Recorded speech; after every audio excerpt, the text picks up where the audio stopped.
brave, committed people here today. Yeah. It's class 2. Class 2. Hopefully audio is better. We have our actual microphone tonight. But now you'll be able to hear when I put down my energy drinks. See that or How do I me? look? How do I look? Do I look? Does that make me look fat? No. Okay. Well, here we are. Week 2. What'd you guys think? What'd you think of week 1? Or sorry, class 1. Good. Good. We have a couple of people. Yeah, you didn't come to class 1. You just signed up today, right? Yesterday. Yeah. You had 2 flat tires today. Had to go get those things fixed. Not It's kind of fun. an intimate setting today for us. It is. I was worried it was just gonna be you and me talking to each other. So thank you too. Well, we're used to talking to each other. I know. All right, class 2, we've got, I don't remember how many slides. I actually have it. I wrote these. When did I send these? 1:30. 1:30 this morning. So this is what we're covering today. It'll be a lot of stuff, to remember. This is a domain that is kind of near and dear to my heart because I do a lot of work because really security is about risk management, right? Compliance and security are 2 different things. So mastering, sort of risk management, sort of devoting time and energy and understanding that will serve you well. For example, security risk compliance law. The law stuff is sort of, it's really important to know, but that's a quick changing environment. I was just talking today with the CISO for Fairview, Judy Hatchett, really good CISO, lots of good experience. We were talking about on the other thing that we're working on in Rochester, that's all under attorney-client privilege. Yep. And were you in the call yesterday with Randy? No. Okay. So we had a call yesterday and kind of a surprising development just in the whole thing of attorney-client privilege. So you do work under attorney-client privilege, you mark everything as attorney-client privilege, and the premise is if I'm working under attorney-client privilege, it's not discoverable by opposing counsel, right? I'm not a lawyer, but that's the whole premise of it all. So we're doing all our work under attorney-client privilege, and I don't have all the details yet from Randy, but you mentioned it in the call, and I got to follow up with him. Randy is a partner at Baker Hostetler, right? Really big law firm. And he mentioned on the call yesterday that the judge waived attorney-client privilege on some of the assessments, supposedly, because it's a normal course of business or something like that, which is sort of troubling because you would write a report a lot differently knowing it's under attorney-client privilege versus knowing that this is discoverable, right? So, is that you? That was me. Wow. No idea who that is. 6 o'clock? No, we're not working anymore at 6 o'clock. Yeah. But that's interesting because if you've ever done work under attorney-client privilege, if you've had a breach and then, you hire counsel and you start doing all your work under attorney-client privilege, really the protocol is typically you just include them in all the communications. So they're CC'd in all the emails and you mark everything clearly as confidential attorney-client privilege. And that sort of protects you. But, it'll be interesting to see what comes of that because we'll talk about all the, kind of how the legal system works for security tonight. But, if that becomes some sort of a premise, that's concerning for me anyway. We'll talk about regulations, plenty of those. We find just from experience, and this stuff isn't testable, but from experience, what percentage of information security investments would you say are from compliance? Because I've been told I have to do it. If you were just to throw a number out. 80. 80. Yeah, I'd say 85%. Yeah. So people in our industry typically spend information security dollars because they've been told they have to, right? Maybe HIPAA compliance, might be GLBA, might be even indirect compliance. So I might be doing, one of my customers might be a big bank, right? So the OCC, the Office of Comptroller and Currency, is putting pressure on the big bank. And one of those things they're putting pressure on is vendor risk management or third-party security risk management. So then the bank is going to send me a questionnaire, maybe come on site, do an assessment or whatever. So I get the effects of that indirect compliance pressure. The troubling thing about that is compliance and security are 2 totally different things, right? And there's a lot of trouble with compliance because compliance then gets me kind of into this checklist type of mentality with security, where I do the minimum it takes to get by, to check the boxes. I also comply typically with the letter of the law versus the intent of the law. So if you look at HIPAA, you've got the security rule, the privacy rule, the breach notification rule. The security rule is the one that we're I'm going to preach a little bit. But the security rule, and this is testable, this kind of stuff. The security rule was written, HIPAA was written in 1996. The security rule was finalized in 2003. Here we are in 2019. The healthcare industry is still a mess with information security. But one thing in the HIPAA rule is it requires a risk analysis of administrative, physical, and technical safeguards is what they call it. We call it controls. Same thing. So people would do, a subjective, qualitative risk analysis with a risk matrix, and the people who led those risk assessments were typically the people that didn't show up to the meeting on time. They were the ones that, not somebody who's qualified to do risk analysis necessarily. So, but that's the byproduct of doing compliance versus doing security. If you truly are going to do security, you're going to manage risk, not just do what you've been told. So we'll talk through, kind of all that stuff. Business continuity, we don't hit too much on tonight. If you've read chapter 2 already, you kind of know what we're going to talk about tonight. I do have some sort of segues and some practical, experience in some of the articles that, I've written that kind of fit in this a little bit. So it'll help you not only pass the exam, but when you get, if you're doing real security work, just some tips and tricks and things that we do. So we'll go through all that stuff. How many slides did I have? What's that say? 90. 90? Only 90. Holy crap, I got to quit talking. All right, 90 slides tonight. We got nowhere to go. It's snow. Yeah. And so you guys probably know the cycle kind of a little bit now. We're going to start getting into this cycle of Brandon from our marketing team is going to post the videos from each lecture, usually the next day. We try to get our slides completed for sure before class so that we can get those distributed to people.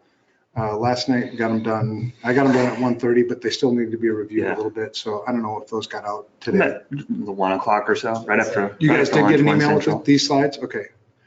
Which kind of stinks because I put a joke in these slides and you guys already know the damn punch. Excuse me. You already know the punchline. I'll have to clear those out when we send out. I know. So that'll be the cycle. So you should get the slides ahead of time. What else? Yeah, that's it.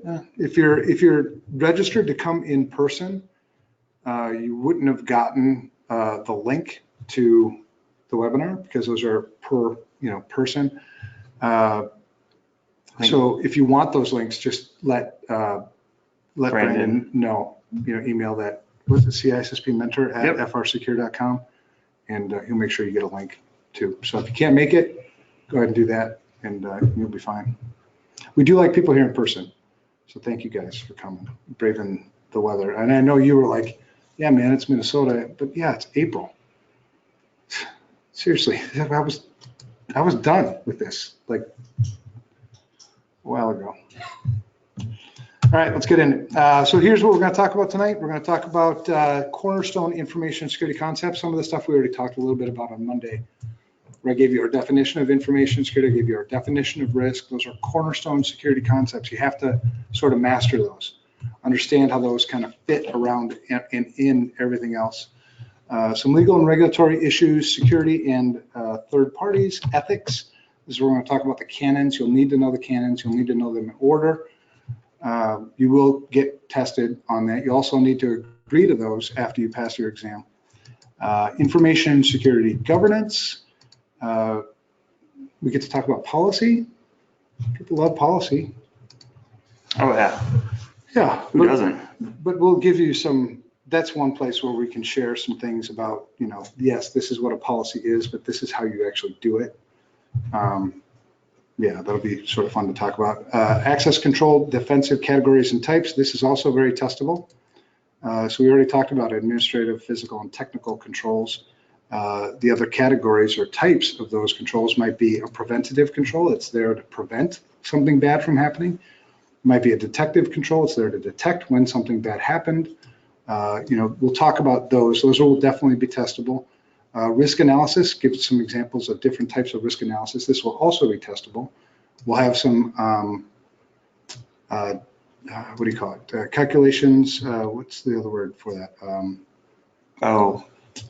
Formulas that you'll have to memorize. It's a tough word. Formulas? Yeah. Yeah.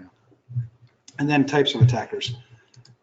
Just sort of fun. So here's our CIA triad: confidentiality, integrity, and availability. We've talked about that before. Most people, and I think I've got it maybe on a later slide, most people overemphasize confidentiality. Privacy is about confidentiality. And this is where privacy fits inside of information security. It's not a separate thing. That's why it's a little frustrating when you look at HIPAA.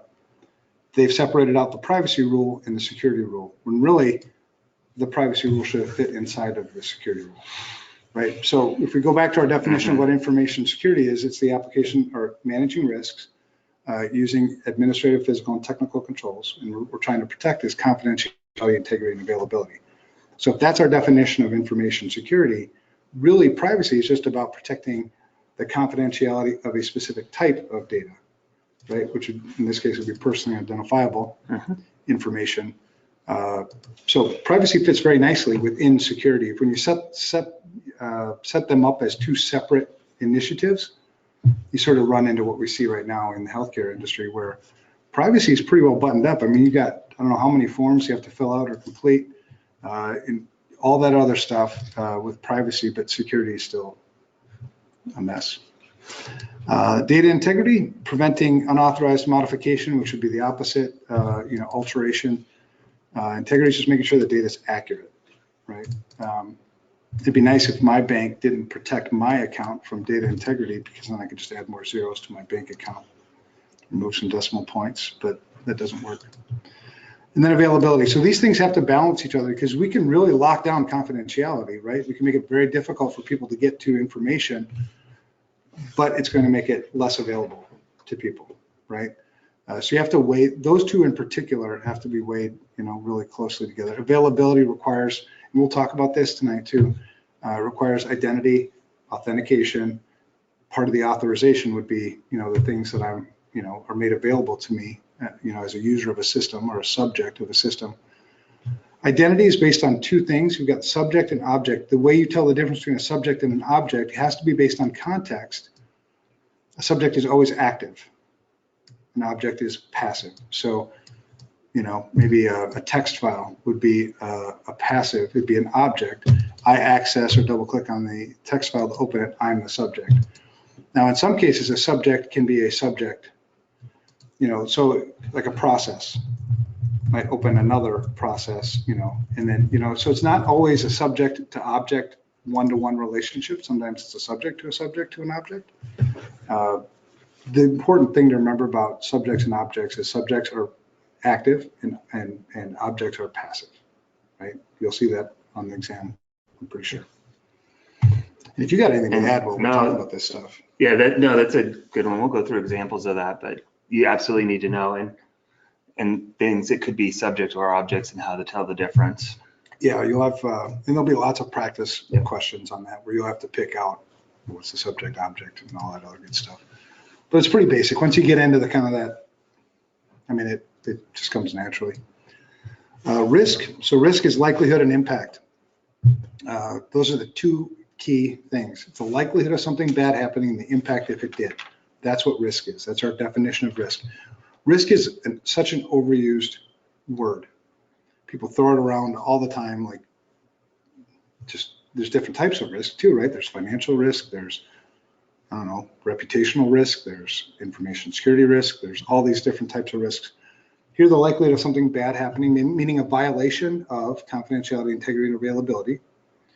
And then the impact if that actually happened. So somebody got my personally identifiable information, what would the impact potentially be? In order to figure those things out, you have to take into account your controls. So this is the way we do it. So weakness is a vulnerability. So sometimes we usually use the word vulnerability. If there's a threat to exploit or compromise that vulnerability, then there's a risk. If there's a vulnerability but there's no threat, there's no risk. So you always have to take those, sort of those two things into account. Now, the way we typically do an assessment, and this is one way that you can do it yourself too, is if you look at a control, take any specific control. I take something a little bit less binary, like a policy. The lack of a policy would be a weakness, right? Because especially the larger the organization gets, because they have to get more people on the same page, right? They have to have rules for us to play by. That's what policies are. So if I look at a policy and it says everything that I would expect a policy to say, it's well communicated, it's reviewed on a regular basis, it's up to date, it's all these things. What's going on? I'm annoying people, or you can hear the Are you typing. clicking? I'm clicking. There we go. Now it won't bother Are you. you writing a report? I'm answering questions. Oh, providing value. Yeah. That's what I would expect. This guy's good. All right, here's a question online. Oh, question. Service or daemon is a subject, or the entity that runs those services is the subject. So is the service an object? Service, right? Yeah, is that the subject, or is what's running them? The services are typically active entities, so they're typically subjects. I would, it depends on what the service is doing. If it's just a service that's just sitting idle and it's not doing anything, and somebody else is interacting with it potentially, I mean, then it could be, an object. But you probably won't get a trick question like that about a service. Yeah, I think most of them it's going to be pretty clear. It's going to be that is it active or the passive, and being able to tell. Right. And understand what they're asking the question about, not so much the nuances underneath it. But if I were to say just general, I'd say services is a subject. Because services do something, they're active, they manipulate something, they log into something, So about risk again. Okay, so if you take a control and say it's 100% implemented, right? You can take the capability maturity model. We'll get into that later too, not today, but someday. That's 1 to 5, right? 1 would be initial, 5 is optimized, and then kind of steps in between. So if you look at like a policy and it's a 5, right? Fully implemented, fully, it's operationalized. There's really no gap. So gap would be a weakness, a vulnerability. If there's no gap, then I don't really care so much about the threats in that one specific control, right? But it's hard to get something to a 5. Chances are, it's more like a 3 or a 4. So there's a gap in that control, right? There's something missing out of the policy. It's not updated. Executive management didn't approve it, whatever. So where there's that gap, then what threats apply to that potential gap? And then if you can figure that out, then there's a risk, right? Now, one of the things that people really want to go after, and I was asked actually this morning about quantifiable risk, right? We'll talk about qualified risk assessments and quantified risk assessments. A quantifiable, It's not helping. It's not helping. Do you want my mouse? Maybe your mouse is just too loud. You got the typing. It's the typing. I have heavy fingers. All right. I'll have to pull one of those tables over. Yeah, because I like you standing here. It's cool being able to talk to somebody, not feel like I'm alone. All right. It's live. Yeah, it's live. So do you see what I'm saying about risk though? A control that's fully implemented would imply that control has no weakness. So you don't really spend much time on threats with controls that are fully implemented, right? But it's rare to get a control that fully implemented. Wow. Isolation. Right? It's like adversary obstruction. You're isolating that. There we go. Part of the thing. All right, so annualized loss expectancy, ALE, you'll need to be able to calculate this. So annualized loss expectancy is really single loss expectancy. You'll see this later. SLE times annual rate of occurrence. Right, so if you ever see SLE times ARO, you're talking ALE. You'll have to calculate these things, and we'll go through some examples on kind of how you can do that. The way you calculate a single loss expectancy is exposure factor. That would be essentially the weakness or what's exposed which is usually a percentage of the asset value. So exposure, so asset value times exposure factor would give you that single loss expectancy. And you take that single loss expectancy and how many times do I expect it to happen over the course of a year, this bad thing, that would give me my annualized loss expectancy. Where you could potentially use it, but it's more theoretical, it's rarely do we ever do this, would be compare the annualized loss expectancy against the annual cost of a control that would reduce that annual loss expectancy, right? And what you're really going after is a return on investment, right? We call it, you can call it a return on investment. I call it a return on security investment because it's really more about avoiding loss than it is actually providing value, getting more money. But we'll talk more about that too. These are terms that you want to memorize. A safeguard and control are synonymous. It's something that you put in place to reduce risk. Total cost of ownership is how much it costs to maintain that control. That would include everything, include license fees. If you can figure out soft dollars in terms of the salary of somebody who maintains that control and what percentage of the time they actually spend on that control, you could go really, really granular with total cost of ownership of a control. Now, the reason why TCO is important because I'll take TCO and compare that with my annualized loss expectancy, right? So annualized loss expectancy, I put a control in place. This is the total cost of ownership, which makes a new annualized loss expectancy. So that now there's a gap. Is that gap more or less than the total cost of ownership? Does that make sense? If the gap is more, then there's a positive or rosy return on security investment. If it's negative, it's probably not a good control. So maybe look at something else. A lot of times we just do this sort of inherently. A lot of times we actually do it wrong too. When we look for a control, we go to market, call a salesperson, and God help people who call salespeople, right? Because you're gonna, of course our thing does that. Best in the market. Haven't you read the Gartner report? So it is good to know how to kind of do this stuff, right? And return on investment is just that same thing that I just explained. So all pretty standard. Here's our definition of information security. Again, if you weren't here in the first class, you weren't here on Monday, memorize this. I mean, this is, how many times have you heard me say this? Same definition. I don't know. Because people, a lot. Well, because people here now, they'll give me one of two reactions, or maybe both. They'll roll their eyes because it's like, God, here it goes again, or they'll mouth it out with me. I've done both. Yeah, I know. It's probably at the same time. Yeah. But you'd be amazed at, you can go ask a CISO, hey, give me your definition of information security and see how close it comes to this. I think we made a lot of progress, but you still see, well, it's it's preventing unauthorized access to this or that. That's why we use this definition. Now, the reason why we use this definition is because it covers confidentiality, integrity, and availability, right? It keeps them in balance within my definition. It says managing risk, not eliminating risk. And it also accounts for those three types of controls that are so important. So if I use this definition, it's easier for me to make the business case. This is a business issue, not an IT issue, which then hopefully will help me get more traction with the CEO or the board or the board. So most organizations do overemphasize technical controls. Just look at where CISOs report. CISOs report into CIOs mostly. There are exceptions to that. You don't have the CFO reporting into the CIO.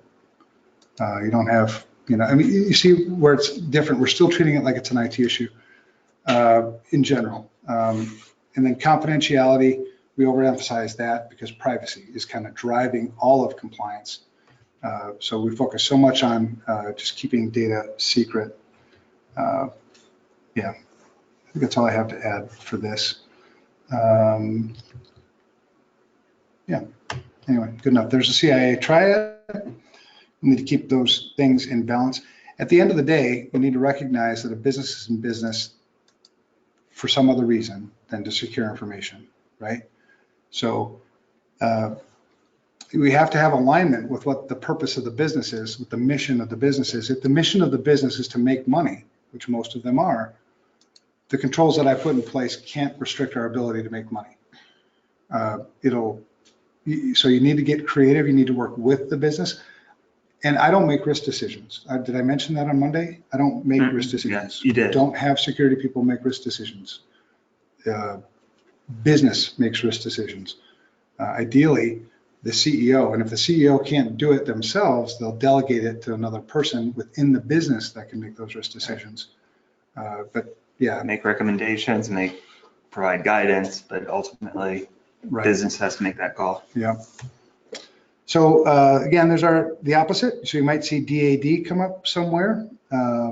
Disclosure, alteration, and destruction is the opposite of CIA. I think where you'd see that is in a question where it says, if this happened and one of the CIA was compromised, so which would it be?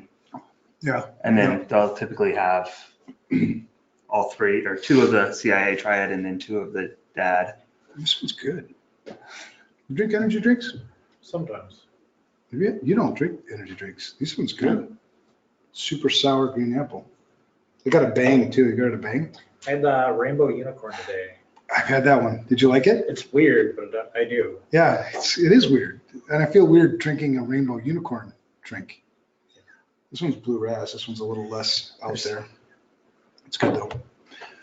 All right, confidentiality. I'm not going to beat this up too much. It's about keeping data secret. There are things that you'll hear around confidentiality. You'll hear things like clearance. You'll hear things like formal approval. You'll hear things like need to know. So those are all be important. So clearance would be, normally you'd see this where you've got, a pretty strict data classification scheme enforced. Government, might be. We've got top secret, secret, so on and so forth. So I may have top secret clearance. That means I can see things, right, that are top secret. And oftentimes, if the confidentiality rules, I can see things that are less than top secret. That's one thing. I also need to know. So just because I can see all the top secret information, based on my clearance, I don't have a demonstrated need to know. So I wouldn't be able to access all. We do the same thing here at FRSecure, where we've got confidential, internal use only, and public. Those are our data classifications, and those fit well for most organizations. If you make it if you get too many levels, it gets way confusing, and you're not going to get it ever implemented. So like confidential data would be like some of our work papers, some of the things we're doing with customers. So salespeople can't access that, right? That's confidential information. We also enforce a need to know. I don't share my confidential information. I don't share the work papers of what I'm, the client that I'm working with. I don't share it with Brad. Brad doesn't, unless he had a need to know, if I had something that he was going to help on. So you can kind of see how that plays out really in business too, but you'll hear it most often in government, when you hear things like clearance and need to know. Formal approval is just somebody signed off on it. In the government, obviously, if you've ever been through,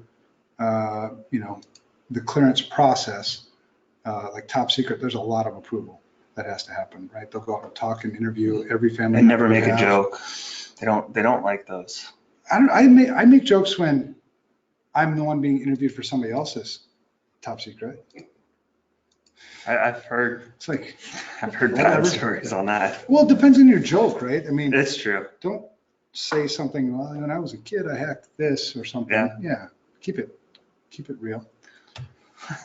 Integrity, we've talked about that. So there are two types of data integrity. You've got data integrity and system integrity, and it is just what it is, right? Data integrity within a system, making sure that data is accurate, whether it's stored on a database, stored on a flat file, wherever it's stored. And then system integrity is more the system itself.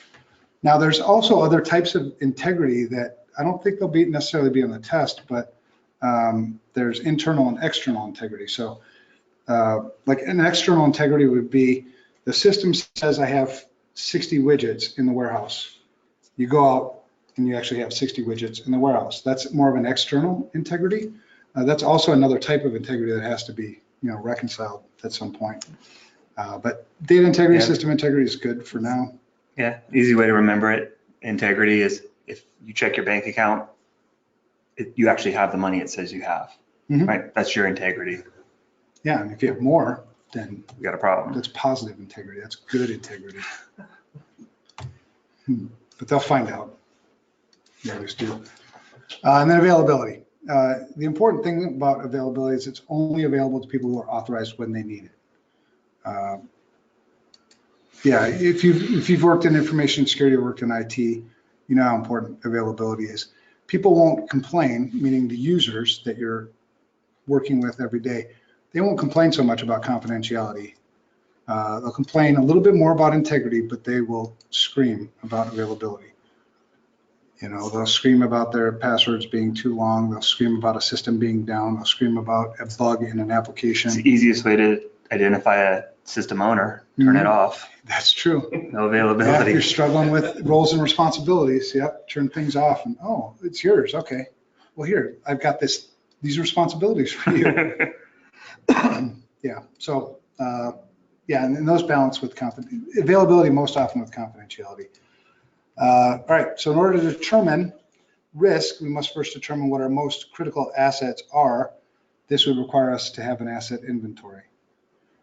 This is not glorious, you know, it's not glory work. It's tedious, hard work. And in the 1,000+ organizations I've seen over the years, I'd say less than 5 I've seen with a good, solid asset inventory. Yeah. And the premise is I can't secure the things I don't know I have, right? So how do I identify what my critical assets are? Well, I need to have a list of assets in order to pick out which ones are critical. And I'm not the one, the security person is not the one who determines what's critical or not. The business determines what's critical or not. So that means I need to go out and talk to the business and tell me, how critical is this? How long? And then you start getting into things like, and we'll talk about this when we get into continuity, about recovery time objectives. You know, how long can we live with this thing being down before we're going to suffer greatly from it? That's how you can tell, you know, a lot of those critical assets. You also have critical assets that are just really valuable. You know, you might be able to beat down the system. We can survive with it being unavailable for an extended period of time, but it stores like really valuable stuff, right? So in order to identify those, you got to get out and find out what they are. Are you going to say something? Nope. I'm just going to agree. Yeah, it's good. We do security. And then safeguards. Safeguards are controls that you put in place to protect those critical assets. And risk management is all about, you know, the effectiveness, essentially, of those controls and the applicable threats to them. Risk tolerance is the amount of risk that the business is willing to accept. Again, that's a business decision. So what we do is with every single risk that we identify, you have one of 4 decisions that you can make, right? That's it. There's no other decisions. Accept the risk, mitigate the risk, transfer the risk, avoid the risk. That's it. No Head in other the sand choices. doesn't count. No, risk ignorance is not a thing. Yes. I mean, it is It's a not thing, but it's defensible. not defensible and it's not a decision. So in the absence of making a decision, the default decision is risk acceptance because you're not doing anything about it, right? That's the implied answer. So the different, you know, risk acceptance is fine. I understand the risk. I can live with it. It's within my tolerance. We're good.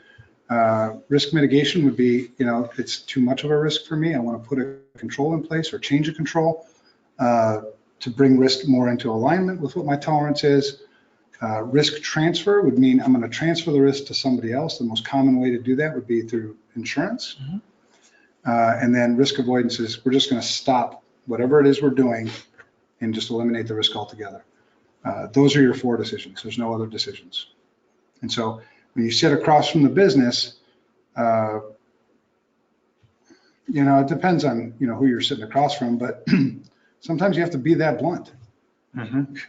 You have no other decision. I need a decision from you so that I can go implement these controls that we need to implement. I was actually talking to a CISO today that was struggling with exactly that, right? We don't have good asset management, and somebody saw the marketing buzz on some software network defense. And he's like, how, I can't even get policies approved. They won't sit down and approve a policy. I'm getting hammered for not having policies, and they're telling me we got to get this software. Right. Yeah.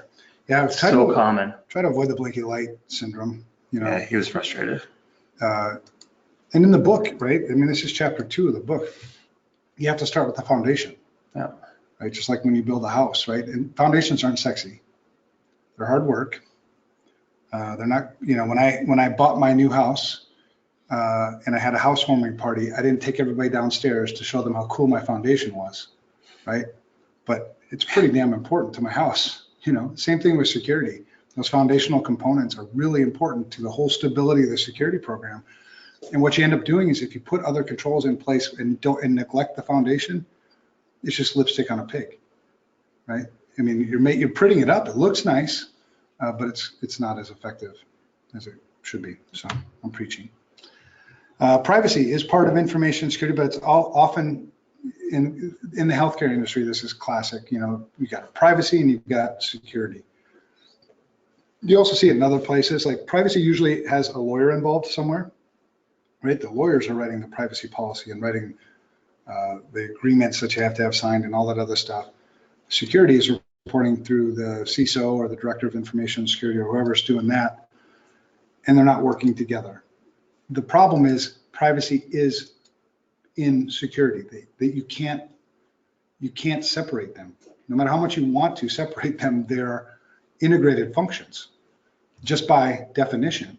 So privacy, just take security out, but privacy is managing risks to the confidentiality, cross-off integrity and availability. Privacy doesn't care about that. Or personally identifiable information, one specific type of information.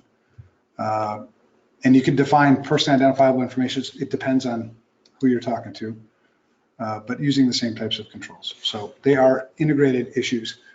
This is, an article that I wrote for Forbes that if you want to go out and look at it, you can get the link later because I get this all the time. And there was one specific time when it sort of touched a nerve and I was like, I'm just going to write something. So there's my quote out of that article. According to our definitions, privacy and information security cannot be separated. The two disciplines are unified. The unified approach can create simplicity. So you've got alignment with two different objectives, but within the same context.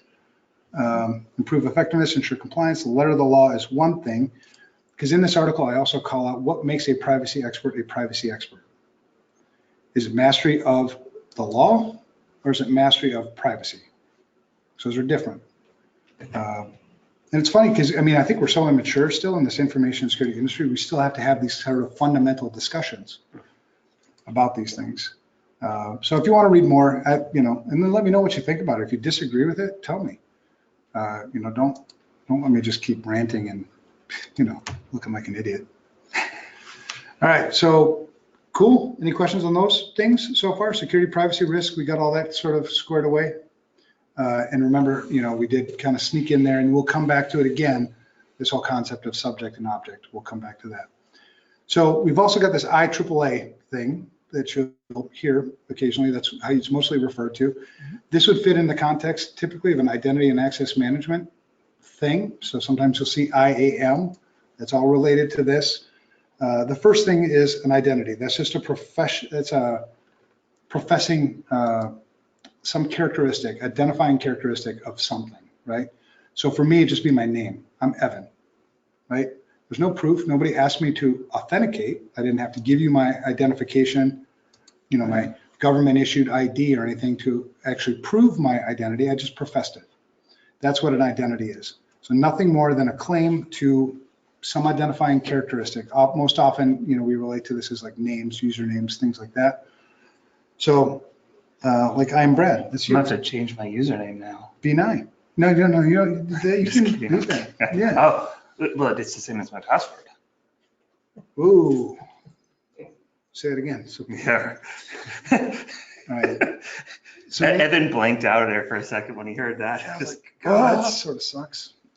So name, username, ID number, employee number. Now, we used to, I don't know if you remember these days, in some places, they probably still do it, to be honest. They use your social security number for an ID.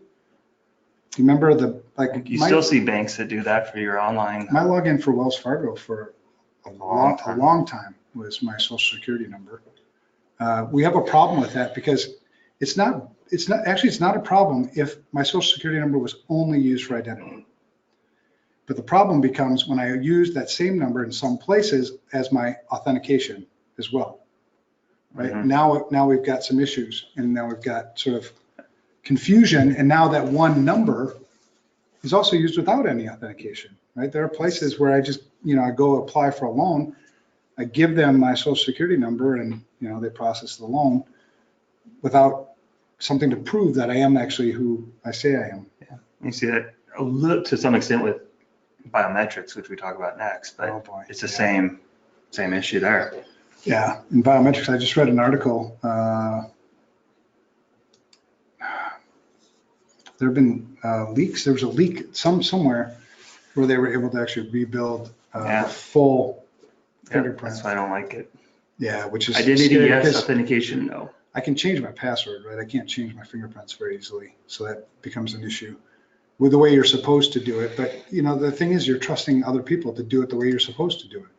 The way you're supposed to do it is you're actually supposed to store the minutia of the fingerprint, not the fingerprint itself. An algorithm that can't be hacked. Right. It's calculated from the whorls and pattern of your fingerprint.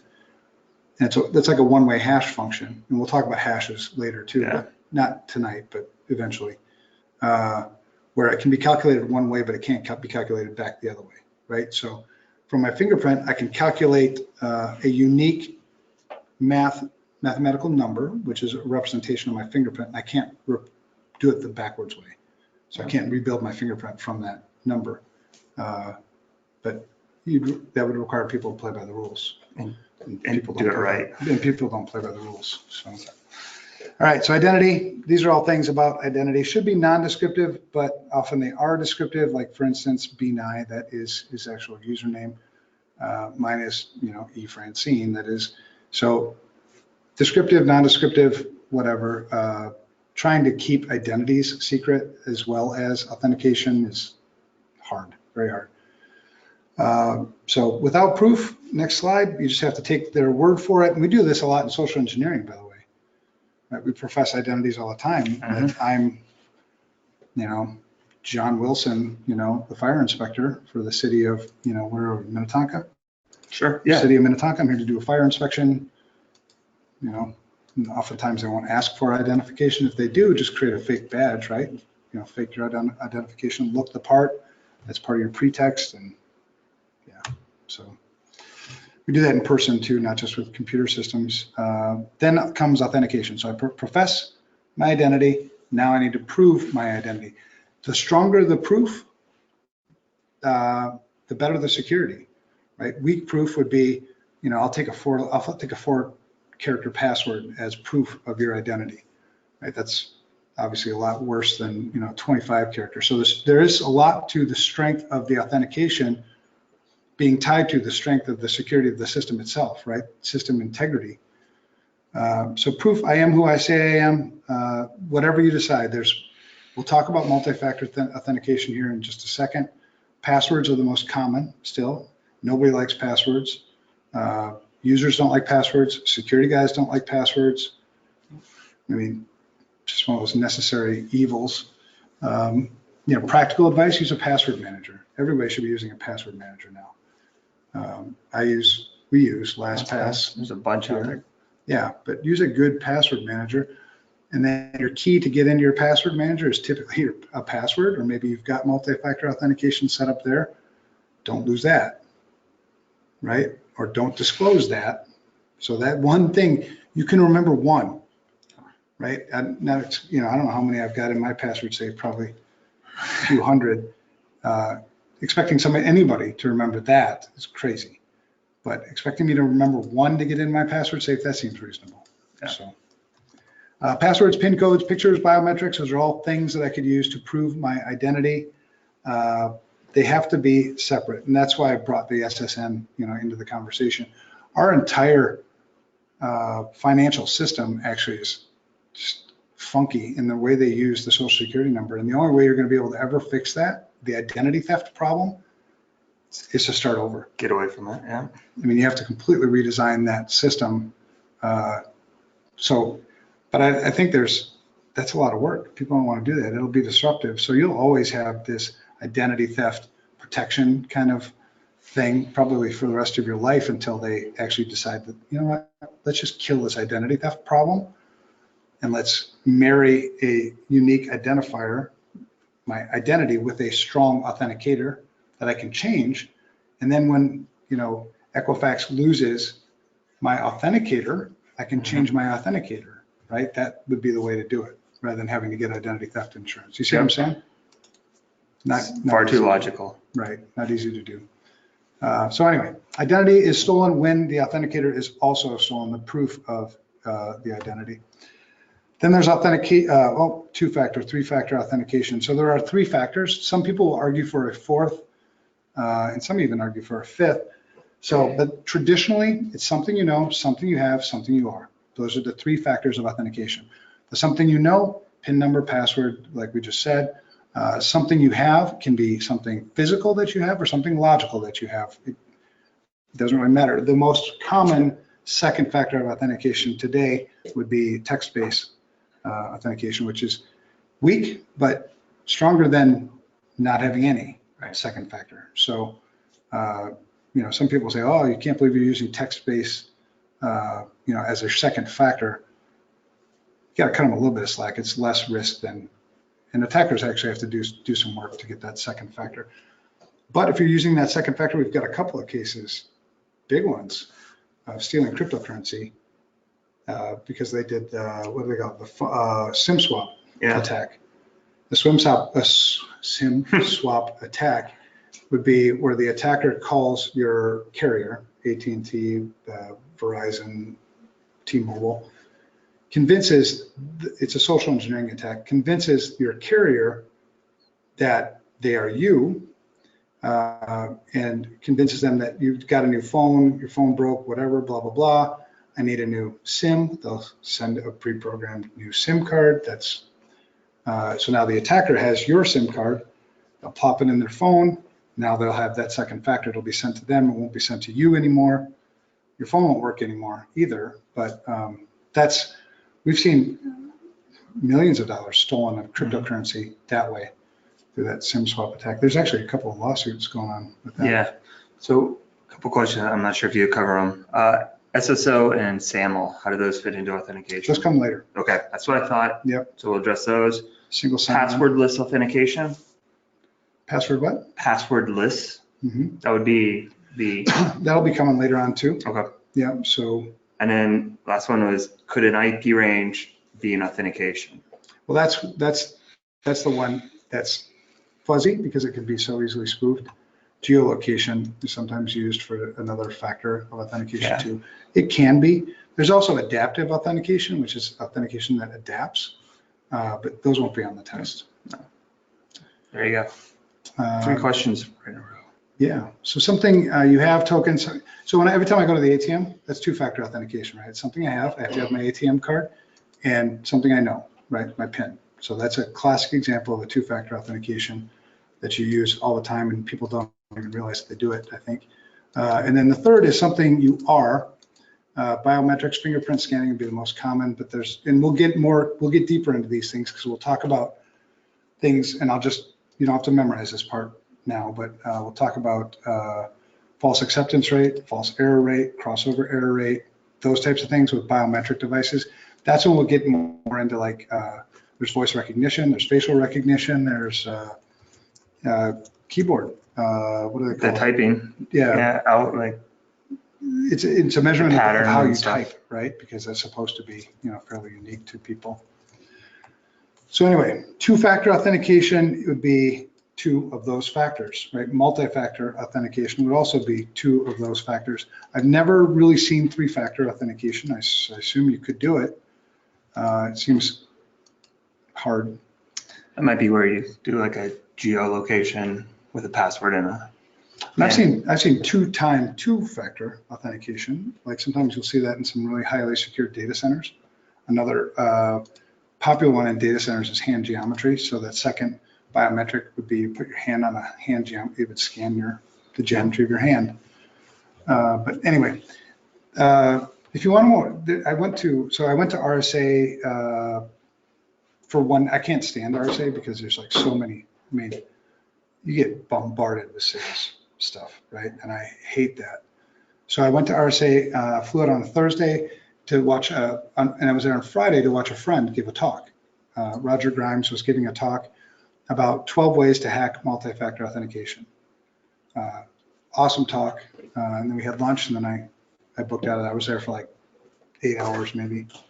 But that's a good talk. So if you Google Roger Grimes, 12 ways to hack multi-factor authentication, you'll be able to find his presentation, maybe a recording of it. It's a good, it's not testable, but it's good to know. And he'll tell you the same thing. It's better to have 2 factors, even though it's hackable, than not have just a single factor. So yeah, the Authenticator app or something would be better. SMS has been broken, but it's still better than nothing. Exactly. Yeah. And that's all about the risk management, right? Because no matter what you put in place, no matter what, it's going to be defeatable, right? I mean, it's just, that's the nature of the beast.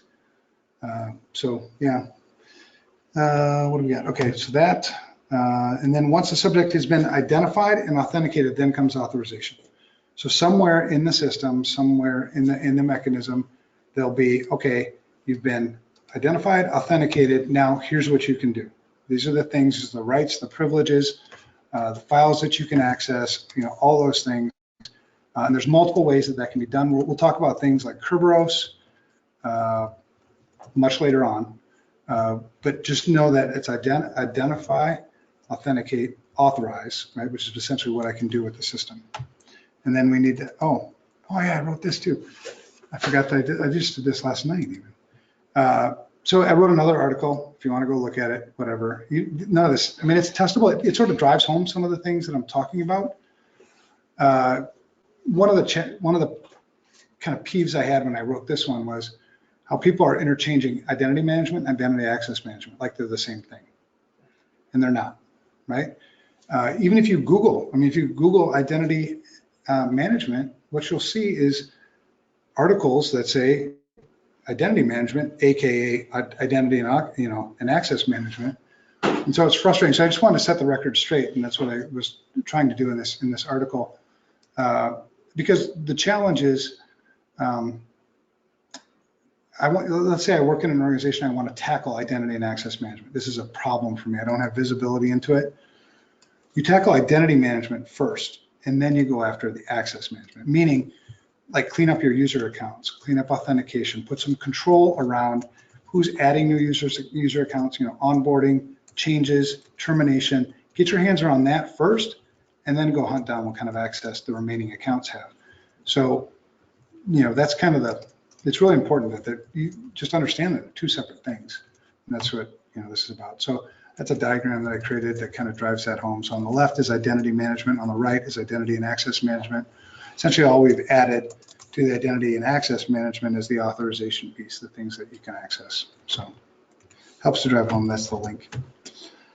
All right, so just because a subject has been authorized or permitted by a system to do something doesn't mean that they should do something. This is where need to know applies. This is really popular also in healthcare.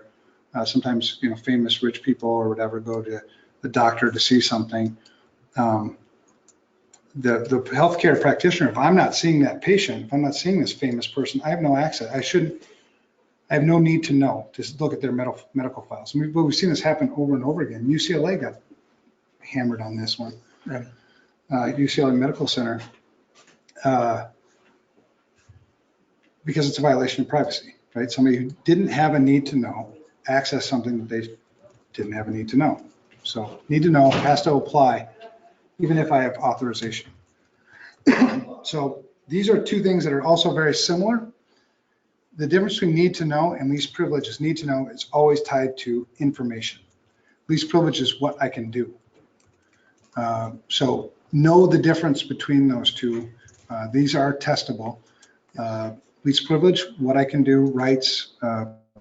I use rights and privileges, sort of interchangeable, and I think that's okay. Need to know is all based on the information. Information meaning the object. Violation of least privilege will oftentimes lead to a violation of need to know. That's pretty common. So know that. That'll be testable. Subject and object, here we are again. Subject is active, user services, applications. Objects are passive. And it's important to remember that you have to take it into context. Very testable, but easy too. It seems to make sense. It seems to be I don't want to say common sense because there isn't any common sense in information security, but it seems like it should be common sense. Mhm. All right, due care and due diligence. We're going to hit on it here, and then we're going to come back to it again. Due care and due diligence. I like to think of it as a bar, and the prudent man rule comes into play. And you can, and I'm not a lawyer, so I'm not giving legal advice. It's funny because the Target, after the Target breach happened, I wrote an article about due care and due diligence and about the Target breach, and then I was called to interview to be a consultant for the Special Litigation Committee. So the Special Litigation Committee, one of the many lawsuits in the Target breach was called the derivative lawsuit. It's where the shareholders filed suit against the board of directors for negligence, right? So it's basically Target suing Target. When that happens, the court appoints a Special Litigation Committee, which is supposed to be impartial to, look at the charges and what have you. When I interviewed for that, the dean of the University of Minnesota Law School asked me a question. So do you think you're a lawyer? I'm like, no, because I'm pretty intimidated. These are important people, and I'm just a security guy. Like, no, I don't think I'm a lawyer. He goes, why did you write so authoritatively on due care and due diligence? I was like, advice? I don't know. He goes, well, you were right, but just be careful about what you write. And I was like, dude, I was scared. So anyway, due care, due diligence, the prudent man rule. So what would a prudent person do, meaning a reasonable person do, given the same information that you have? Right? What decisions would they make? And whatever decisions they would make kind of sets the bar. That's due care. Due diligence is the actual carrying out of your due care. Anything that falls below that line is potential negligence. Anything above that line is probably safe. That then creates this sort of thing in our industry called the herd mentality. So you'll get it from executives all the time. Well, how do I compare with everybody else in my industry? What's XYZ company doing? They're trying to figure out, am I in the herd or am I lagging out of the herd and about ready to get, bitten by a lion? So these are, when I talk to people, you have to ask yourself as an executive, is it reasonable to conduct an information security risk assessment? Is that a reasonable thing? Would a reasonable person do that? Would a reasonable person make risk-based information security decisions? Would reasonable people do these things? And they're legitimate questions, and I'm not going to give you the answer yes or no. It's a question to discuss. Is it reasonable to not have an asset inventory? Is it reasonable to not know what it is you're responsible for protecting? I think I would make a good lawyer, but I'm not. I think it would be so much fun to be just like, really? Cross-examine someone. Really? You know that 60% of all breaches come through third parties, yet you have no third-party information security risk management function? The biggest thing from the business perspective is to make that decision and be able to justify it. Right. Documentation. There is, what is reasonable, what's not. Well, why did you make that decision? Right? When I think where we're still at is executives are still sort of trying to play this ignorance game. Well, I didn't know about it, so can't hold me accountable for something I didn't know about. But that's not defensible anymore because you don't know about things that you're supposed to know about, right? NACD issued a bunch of guidance. That's the National Association of Corporate Directors, issued a bunch of guidance about what boards of directors are supposed to know about information security. So it's really hard to be a director and not know that information security risk is something I need to account for. So anyway, these are things, certainly when you're doing consulting, being a consultant is sort of cool because if they fire you, you still have a job. If you fire me for telling you the truth, I still sleep well. I told you the truth. There's a way to do it right. Obviously you don't want to be rude. You don't want to be disrespectful. But the fact of the matter is you have to try to drive home the point, with people. So those are our cornerstone information security concepts. They are foundational. So you do want to master them. You want to know those definitions really, really well. Focus that in the book, whatever you need to do. And I think that part is all pretty easy. So here's a joke. If you've already got my if you got my slides early and you already read this, then fine. What's the difference between bird flu and swine flu? We got to keep it loose. Yeah, you laugh, 'cause all my jokes are dad jokes. I mean, I'm not any better, so. Yeah, you're a dad too. We're just like, I have to say jokes that I can tell my kids. All right, so what's one requires treatment, the other requires ointment. Huh? Boom. Use it for your kids. They'll The laugh. online You know, attendance friends. just plummeted. No. That's good. It's a good joke. All right, so major legal systems. There are 4. Excuse me, civil law, not the civil law that fits within common law. Civil law is a separate legal system all unto itself. Common law, which is the same that we use here in the United States, we use common law, so does the UK. Religious law, that would be like Sharia law.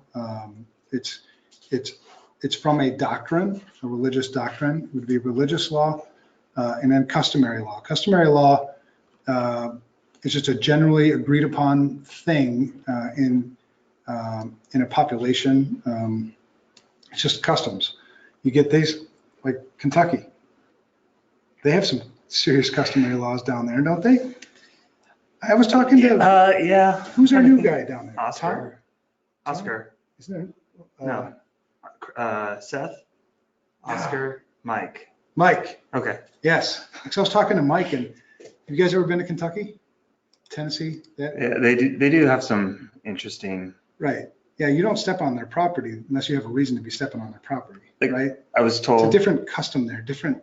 Yeah, I was told like if in some of the back areas, if you drive past something and you're trying to find it, because yeah, there's some back roads and country roads. If you go past the second time, if you go a third, stop and ask for directions. Yeah, because Don't just assume they're gonna then start. It's like. And if you travel to different parts of the country, like New York, Yeah, a lot different than here. And they're not necessarily customary laws, but there are, sort of, they're unwritten laws typically. And you want to know these different types of laws, different parts of the world. So the one organization I work with today, the only one is that global company, right? So the way to get a global security program really to function is you charter the information security program at a very high level globally, but then you let individual regions sort of write their supporting policies. That's a larger governance than what we're going to talk about later here. But that's one where I can account for the different cultural and custom things in different parts of the world, right? I would write a policy different here in the United States than I would in, I don't know, France, right? Because it's different. They do things differently. So the first is civil law. This is the most common legal system in the world. The big thing, so codified laws, just like common law, right? So the legislature or some legislative body passes the law, it then gets codified, written, and then sort of, what's the word, signed off on, I guess, and then goes to enforcement. So it's like we have here in the United States, right? You have a legislative body, you have an executive body, and then you have the judicial branch. Same sort of thing in civil law. The biggest difference between civil law and common law is precedence. So in civil law, there's usually no weight or very little weight applied to precedence. Precedence is an interpretation of the law. So a judge, when he goes to, or when something is brought before them, there needs to be an interpretation of what the law is. What's the intent of this law?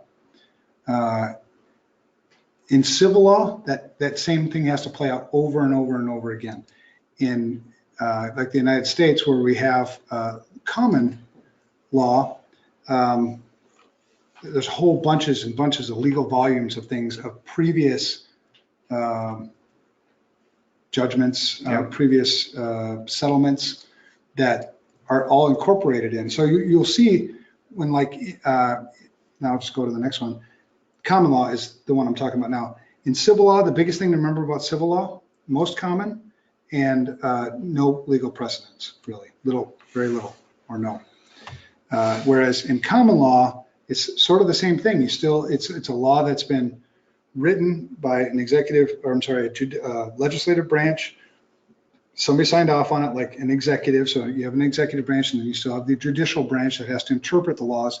The big thing here is that precedent. So what another judge in even another jurisdiction, however they interpreted something, I need to take that into account. So that's why you go to, law firms and they've got volumes and volumes and volumes and volumes of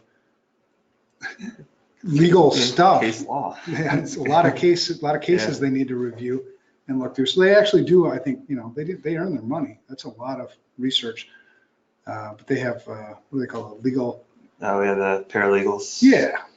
Some lawyers have like lots of paralegals. They have like a whole team of paralegals. So anyway, you understand the difference between common law and civil law? Pretty simple. US, Canada, UK, we all use common law.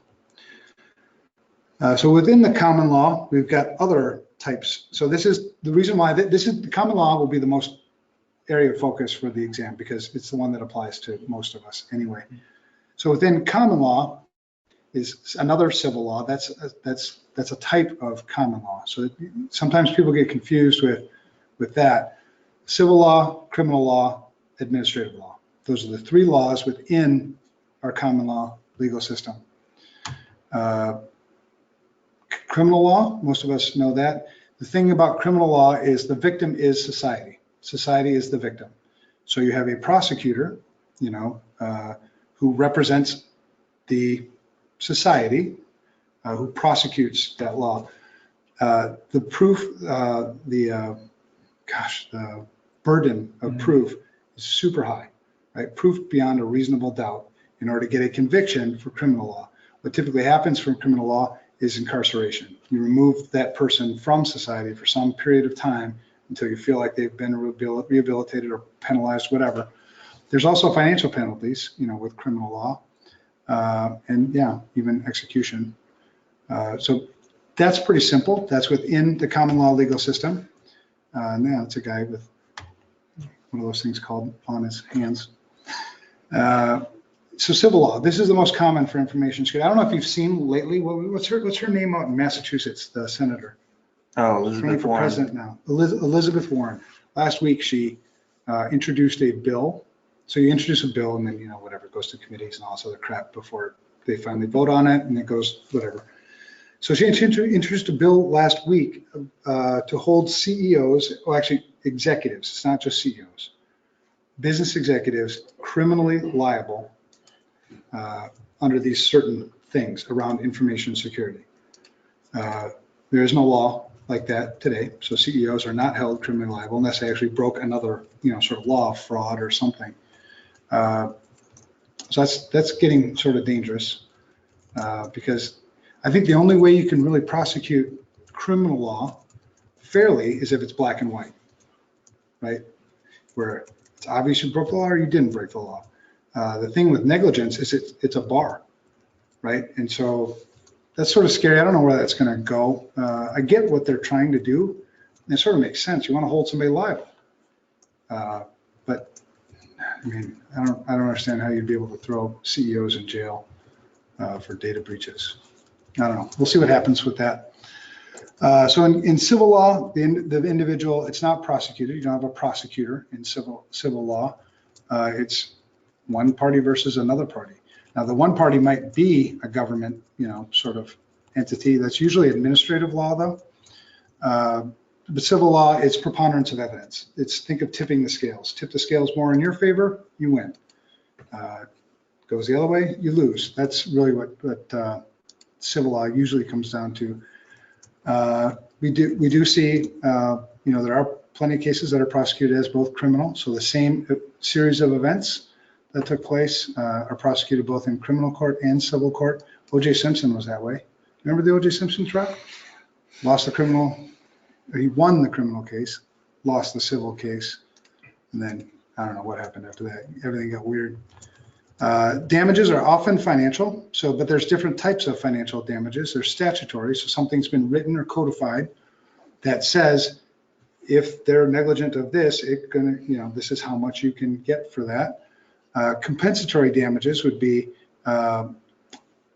I have to demonstrate to the court that I actually suffered from it. I suffered something, financial loss, whatever, and those would be compensatory damages. The others are punitive damages. Those are usually the ones you see where like some lawyer somewhere is suing somebody for $10 billion, right? They're obviously not going to be able to demonstrate that my victim, the person I'm representing suffered $10 billion worth of damage. It's punitive that they're going after. So you'll see these things kind of, lawyers like to do that, I think, because, there's a rage. People are angry about this thing. Like, so the Equifax breach or the Target breach, people are angry, right? So I'm going to capitalize on that. A lot of times what you'll do is you'll take a bunch of civil cases and you'll combine them into one, and then you get class action suits or those things. So preponderance of evidence, you need to memorize statutory, compensatory, and punitive damages, and just know what civil law is. Preponderance of evidence, not proof beyond a reasonable doubt. Yeah, so there's your scale to help drive that point home. And when I create these slides, by the way, I don't create these slides so like an image pops up, so that when you get the slides in another format, it's separate. It's a separate slide, right? So that you guys can see all of them. So administrative law. Now, administrative law here, if the OCR comes knocking, if the FDIC comes knocking, just do what the best way to handle these, from experience is yes, sir, no, sir. So yes, sir, no, sir. Show a lot of respect. If they ask you a yes, no question, give them a yes, no answer. It's almost like you're going through an audit because they're going to make a determination, and whatever determination they're going to make, you're basically going to have to live with. You don't really have, they say you have recourse, you don't really have recourse. When you appeal in administrative law, often who you're appealing to is the same governmental agency that's convicted you in the first place, right? The judge, the jury, they're all government. Because I was at the Black Hat Executive Summit a couple of years ago, and this poor guy gave his story and it was the FTC that he was fighting. The FTC found him in violation of whatever, issued some financial damages. He would have been smart to just say, okay, and pay those damages. Instead, he decided to fight. That made the FTC mad. Then they really come after you. You end up going out of business. So you are sort of powerless when the OCR is Office for Civil Rights. If you're in healthcare, that's who enforces HIPAA. You just go with it. That's the best thing you can do. Hope the fine's going to be really small, and hope that the compliance action plan, which is another thing that they'll issue, is also very small. Somebody listen to music in here? It's a party. Nobody invited me. I know. I'm gonna go yell at someone. So the way these work, the president can issue directives for administrative law. I'm a cleaner. I didn't know anybody was here. Sorry, I'm like rocking off my music. I thought I better check. Cleaners here. It's good to be clean, though. It's good to be clean. Liability. So liability is the thing is when bad things happen, we want to hold somebody accountable, right? We're like, and I don't even care if somebody's liable or not. Somebody's got to pay. Somebody's got to, somebody's got to be to blame for this. So liability is, how we figure that out. Who should be held accountable? Who should we blame? Who should pay? This is where we do apply that prudent man rule. So whenever you hear prudent man rule, what we're looking for is negligence. We measure that based on due care and due diligence. This is the definition of liability. If you care, the definition of liability isn't testable. Due care, due diligence are testable. Due care is really the actions of reasonableness according to the prudent man rule. The due diligence is the formality of it. Does that make sense? Okay. Legal aspects of investigations. Anybody been in a forensic investigation or an incident response? Seems like we do that every other day around here somewhere. One of the first things we'll ask in an incident response, assuming you don't have your own incident response plan or process, which everybody should, it's going to get to a point at some point, where you're going to be redundant about saying the same things. I mean, Right? I'm operating like 3 hours of sleep and I'm yelling this right I now. know. Because no matter what, you can't prevent all bad things from happening, right? You just can't. So knowing that, what's the excuse for not having an incident response plan? Knowing it's inevitable, right? I mean, it's like, yeah, so it'll get there. Eventually, that'll be where the prudent man rule is. Like it used to be ignorance was defensible. Right. We've kind of moved past that now. Ignorance is, I think, no longer defensible, or it's hard. I would think it would be hard to defend. This is another one of those things. So when you have an incident response, what's the incident response plan? What's our process? What are we following? If you don't have one, we're going to have to use ours, and this is where we're going to go. One of the things somewhere in that process is going to be, we need to make a determination. Is this going to go legal? Yeah. Right? Or are we just going to attend to it, get her done? So you take into account the type of information that might be exposed, if it's personally identifiable information or it's PHI, personal health information. As an incident responder, an incident investigator, I don't report those things. I tell you, you need to report those things. If you decide not to report those things, well, then it's on you. There's no legal obligation, and actually it's a violation of our agreements with customers to go and report you, whistleblower kind of thing. So we do see that sometimes where, there's an obvious violation here of HIPAA. Or PCI or. And we'll put in our report specifically, this is our recommendation. If you decide not to do it, then so be it. But you make this determination. Do we think this is going to go legal or not? Or is this just an internal matter that we can remediate and get back? So ransomware attacks typically are not going to go legal. Everyone wants them to. They're so. Yeah, well, everybody wants attribution. Someone. Attribution is so damn hard. Yeah. All right, so if it's going to go legal, there's a much larger burden of protecting evidence, right? In absence of knowing which way this is going to go, we're going to treat it like it's going to go legal, right? Because you can't really undo it. If you go down it, kind of willy-nilly, which you don't do incident responses that way anyway. But if you're not, we have a saying, if in an incident response, if you're going too fast to document everything, you're going too fast. One of the things that people have a tendency to do when they panic is they go fast, go fast, go fast, go fast. They don't justify a lot of the decisions that they make. You bring value to the incident response if you just come in and it's like, hey, settle. So a lot of times you spend as much or more time documenting what you've done than actually doing anything. Easily. Yeah. So collecting and handling evidence, because it's going to be challenged. If it is going to go legal, opposing counsel is going to challenge the crap out of the quality of your evidence. Who had access to your evidence? How did you collect your evidence? How did you protect your evidence? So you have to cover all of that stuff. Some evidence does carry more weight than others.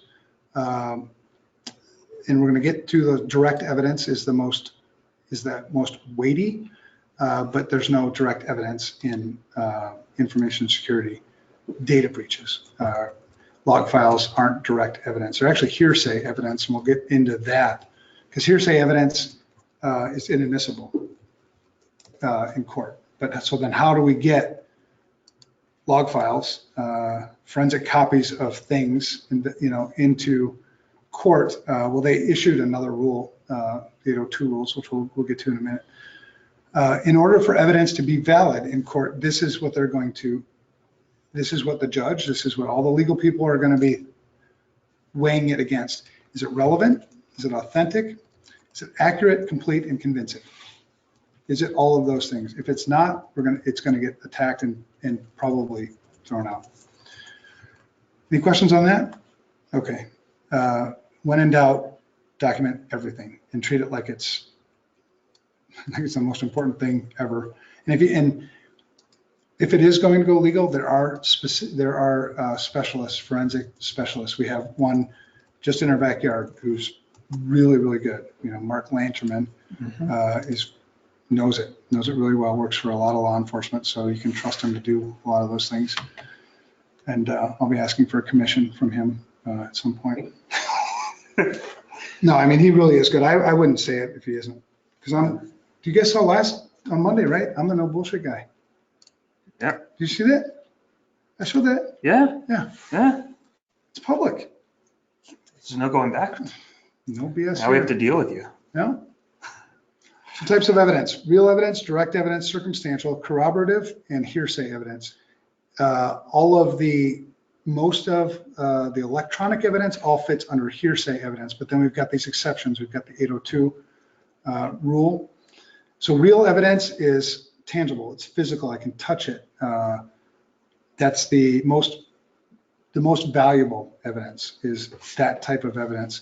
So when you see somebody, when you see like a murder scene and they come and they're collecting all these things and taking pictures, all that stuff is going to be, direct evidence, the stuff that they're collecting. Even the pictures though, I don't know if they're direct. I'm not a criminal lawyer, so I don't know if those are actually real evidence or not. But thing to remember about real evidence is it's tangible and it's physical.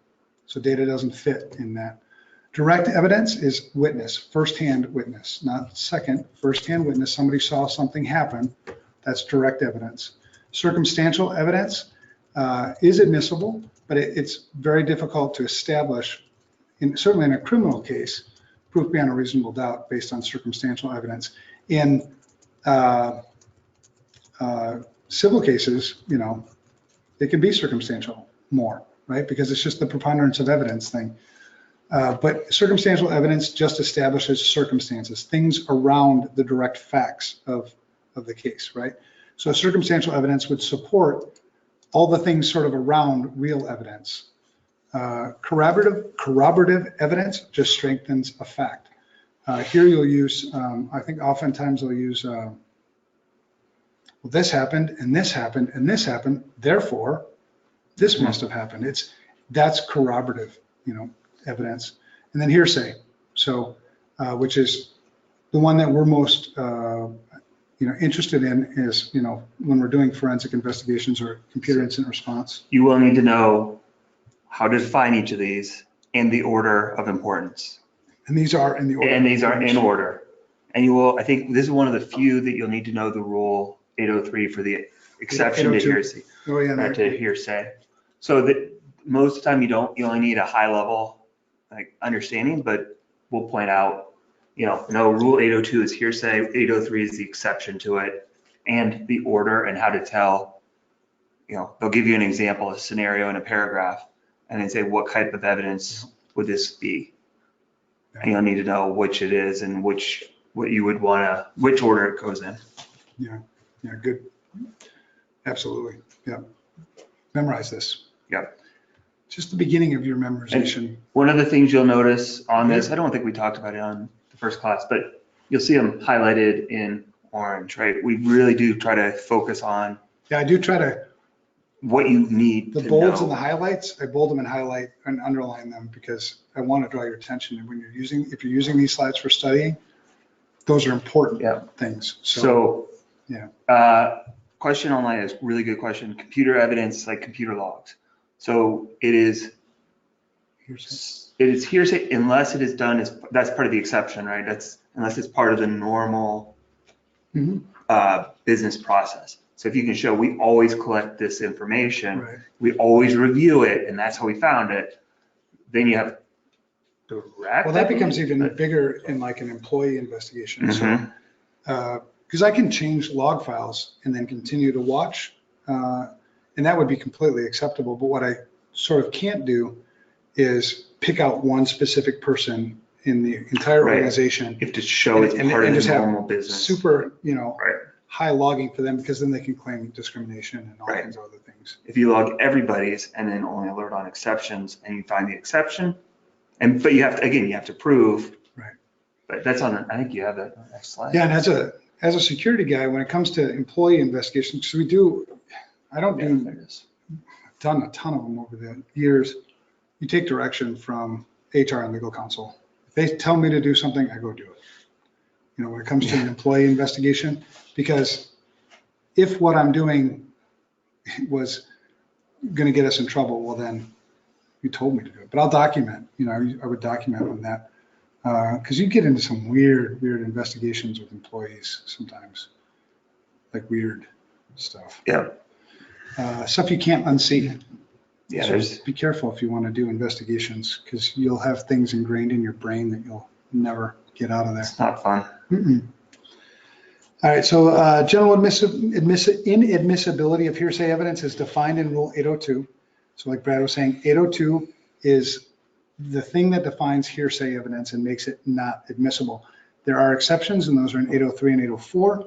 And you can go online, and these are public documents, so you can go and look at these if you wanted to read them more. But I think what we have here should be enough for you to remember. So business and computer generated records, that means everything that's on your computer, including the data files, the applications, the binary images, the binary image itself, all of it is computer generated. So all of it is hearsay evidence. So this is the biggest, I think, part of 803. And I'm in, it's not, you don't memorize this, you just sort of know it when you're doing your investigations. When in doubt, just really protect the information and let legal counsel tell you things. So I can't even read it here. Made at or near the time by or from information transmitted by a person with knowledge, if kept in the course of regularly conducted business activity, and if it was the regular practice of the business activity to make the memorandum, report, record, or data compilation. So that would make it admissible. So the question was, what if we collect everything in a SIEM and then go back and use that to investigate after the fact? But you're targeting a specific person at that time. It's not part of your regular. So but if it's part of your regular process, like, the SIM generated an alert because, or there was something, that. But only if you generate an alert, you couldn't go back and search a SIM for a specific thing after the fact. Well, if you have a question about that, yeah, but I talked to legal counsel. Ultimately, right, legal counsel, that wouldn't be testable. It's not going to be testable, but it's good. Yeah, I always rely on legal counsel for those types of things. And that's, one of the questions we ask right away too in an incident response. Do you have cyber insurance? Because if you have cyber insurance, there's a time frame from the time you found out about the incident to the time you report it. That's the number one way to invalidate insurance policies, is you didn't report it in time. Mm-hmm. Surprisingly, you can manipulate the evidence and play around with it as much as you want in that time frame and not invalidate your insurance policy. It's just that time. You have to do it in a certain amount of time. So you try to get that out of the way right away, and then you ask, is legal counsel involved? Have we briefed legal counsel?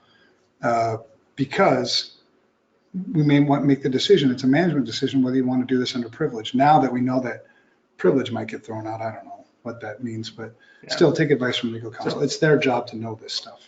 Yeah. At the end of the day, you need to know what's on the slides. The other stuff is just good practice. Very true. Does that change the classification of it, or does it hearsay, it falls under 803? It's still hearsay, but it becomes admissible hearsay. Yep. So this is the way we handle, and we'll get more into forensics later. But as a general rule of thumb, you protect. I'm even more anal. Is that the right word? Yeah. Than most others. Like if I'm called into an investigation, I'll actually take pictures. I'll take pictures. I'll take pictures when I'm walking up to the building.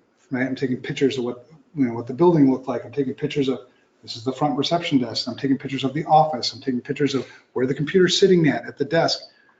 Because what I don't want is to be on the stand having to recollect things, to remember things. Like, why did you do this? What did you see when you walked in? I'm like, I think I saw a blue jacket. I don't know.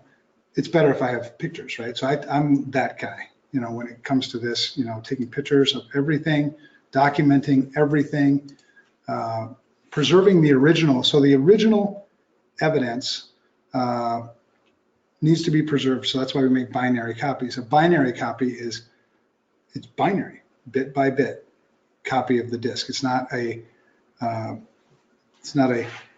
Control C, Control V copy, right? It's a binary copy. It's not even a backup. So we use specialized software for this, and we usually write block the original, because the original is the original. We don't want any changes to the original, so we'll put a write blocker on it so you can't change it. And then we'll create that binary copy. That helps with the admissibility. It also helps to protect against legal opposing counsel challenging the quality of our evidence. We want to close all those gaps. So, a lot of times when we're doing a forensic investigation, it's, if I was opposing counsel, what would I challenge what I'm about ready to do? If it's yes, then put yourself on the flip side when you're doing it anyway. Now, most of the forensic investigations we do are pretty low. It's not. We're not doing a forensic investigation of the Target breach or anything big like that. Send that over to. Yeah, you bring Mandy in or Mark Landry, somebody who truly specializes in that type of stuff. But anyway, there's the stuff you need to remember. And then you would operate. I usually actually create 2 copies of the original, just so I don't have to do it again. So I did that, created a virtual machine and then cloned that and did all that on the clone in case I screwed something up. Well, exactly. Because it sucks to have to go, because you'll lock it up. You'll take the original, you'll lock it in a safe somewhere, something very physically secure. Chain of custody around all of that, and it's pain. And I don't want to have to go back. It's such a pain in the ass. Well, then it opens up additional questions around. Yeah, so I'll usually make 2. I never made 3, I don't think, but 2 is fine. All right, so these are things that you'll have to remember too. Best evidence rule. Yes. So when we talk about top to bottom, direct evidence versus hearsay evidence, direct evidence will always be relied upon more heavily than any of our hearsay evidence. So the courts prefer that best evidence. And there's our test again: relevant, authentic, accurate, complete, and convincing. If it's not those things, it's not uncommon for a judge just to throw it out, right? Depends. It'll depend on your judge. Again, no relevant, authentic, accurate, complete, and convincing. Because they will use those words or some combination in the description of the evidence and then say, what type of evidence is this? Right. Yeah. And so in what you present in court will be secondary evidence. You won't present the originals. Secondary evidence is essentially copies, the logs, things like that. Chain of custody forms are very important because you'll have to demonstrate who had access to the evidence, all along the way. When we get called sometimes we're not physically there and you need to capture the machine now. So it's not uncommon to email a chain of custody form to a client, ask them, this is what I want you to take pictures of. Take a picture of this, take a picture of that, take a picture of this, take a picture of this, serial numbers, all that stuff. Fill out the chain of custody form and then somehow figure out how we're going to get it here, whether we're going to courier it. Depends on the investigation, but the chain of custody form is really important. Here's just some sample chain of custody forms. You can create it any way you want. What's really important in a chain of custody form is when and who and purpose, right? So who had access, when did they have access? So usually it's this person gave it to this person. So you'll have to have a log of this person had it and gave it to this person, then a purpose on why you transferred it to that person and so on, all the way through. Evidence integrity, the quality of evidence will be challenged, absolutely, every time. If you're in doubt, get a specialist, really.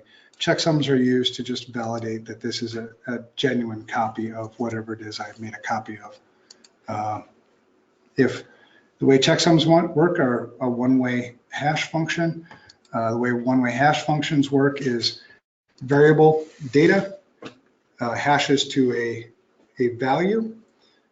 2 variable datas, different variable datas will not hash to the same value. If they do, that's called a collision. And we'll talk about all that stuff later when we talk about, encryption and encryption algorithms. MD5 is gone. I mean, it should be gone. And you won't have to deal with checksums necessarily in forensic investigations unless you're doing forensic investigation. But you also see checksums on all the files that you download from the internet, right? They'll provide a checksum for you too. So it's kind of fun. All right, other things. So one of the things we don't often do, if ever, is call the police first. We don't call law enforcement first. And there's a couple of reasons. One, if law enforcement decides that they want to take over the case, they take over the case. It's now a criminal matter, and you lose control. That's one reason. Another reason is I can't control the message anymore.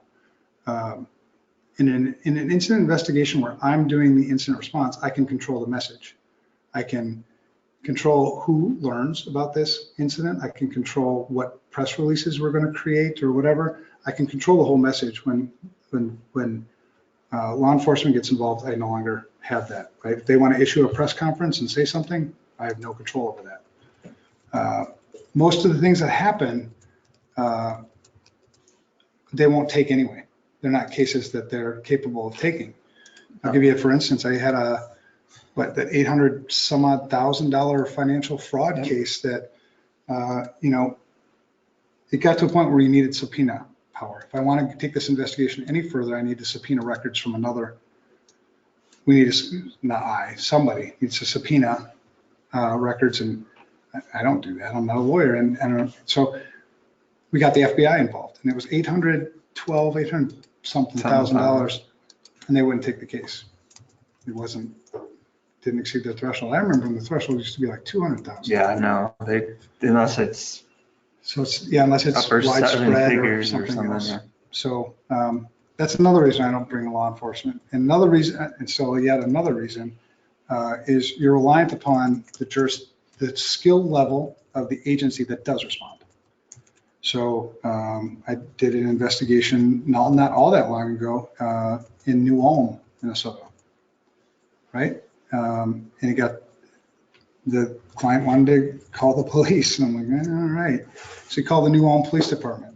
I'm like, what do you want us to do? I'm like, I don't think I can tell you what I want you to do. I mean, weird. Well, and it's a little different. I had taxes filed fraudulently, and I had to get a police report to move forward with it to get the credit monitoring. Police came over and said, exactly that. What do you want? Here's what happened. I just want a report so I can, protect myself. And they're like, okay, here's a number. Right. They didn't do anything. Well, they just gave you the blank, report paper. It was just just write it and I'll sign it. Right. That's kind of what happened. But the IRS caught the person. Yeah, that's cool. We also have this other issue, and this is the real testable part of this, is the Fourth Amendment in the United States, which is unlawful search and seizure. Police have to abide by the Constitution, the Fourth Amendment.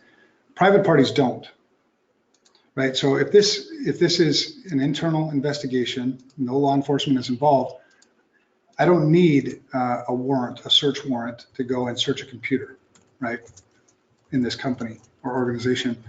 If law enforcement wants to do that, they need to have a search warrant, right? Where I could potentially get in trouble is if the police tell me to do something, because now I'm operating under what's called the color of law. Mm-hmm. That means I have to abide by the Fourth Amendment. If I don't, I violated the Constitution. Now I'm a criminal. You know what I'm saying? So just be careful if law enforcement tells you to do something, to search something, to capture something. You can ask if they have a search warrant. The best thing is probably to go to your own legal counsel and tell them. You'll notice have them handle it. A theme here. What, go to legal counsel? Go to legal counsel. Yeah, I mean, that they know legal. Don't put us in a position. So that's the color of law statute if you want to know more. But the whole point of this is the Fourth Amendment. Police have to comply with the Fourth Amendment for unreasonable search and seizure. Private citizens don't. But if a private citizen is doing what the police tell them to do in a search and seizure, mm-hmm. they're operating under the color of law, and that could get you in a lot of trouble. So just be careful with that. That will be testable as well. I don't know what I wrote there, but there's something good for you probably that you need to read, but I put it in the wrong color font. So whatever that says, read it. What you just said. Okay, good. All right, then there's these other things, legal stuff, entrapment and enticement. You'll need to know the difference in this. It comes down to intent. Entrapment is illegal for the police. It could get you in some legal trouble too, even as a private citizen. Entrapment is you've put somebody in a situation where they've broken the law or they're going to break the law, but they had no intent to do so in the first place. Whereas enticement is, you already had the intent to commit the crime.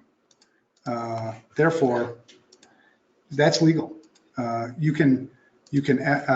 My understanding is you can absolutely prosecute on enticement. You can't on entrapment. Marion Barry.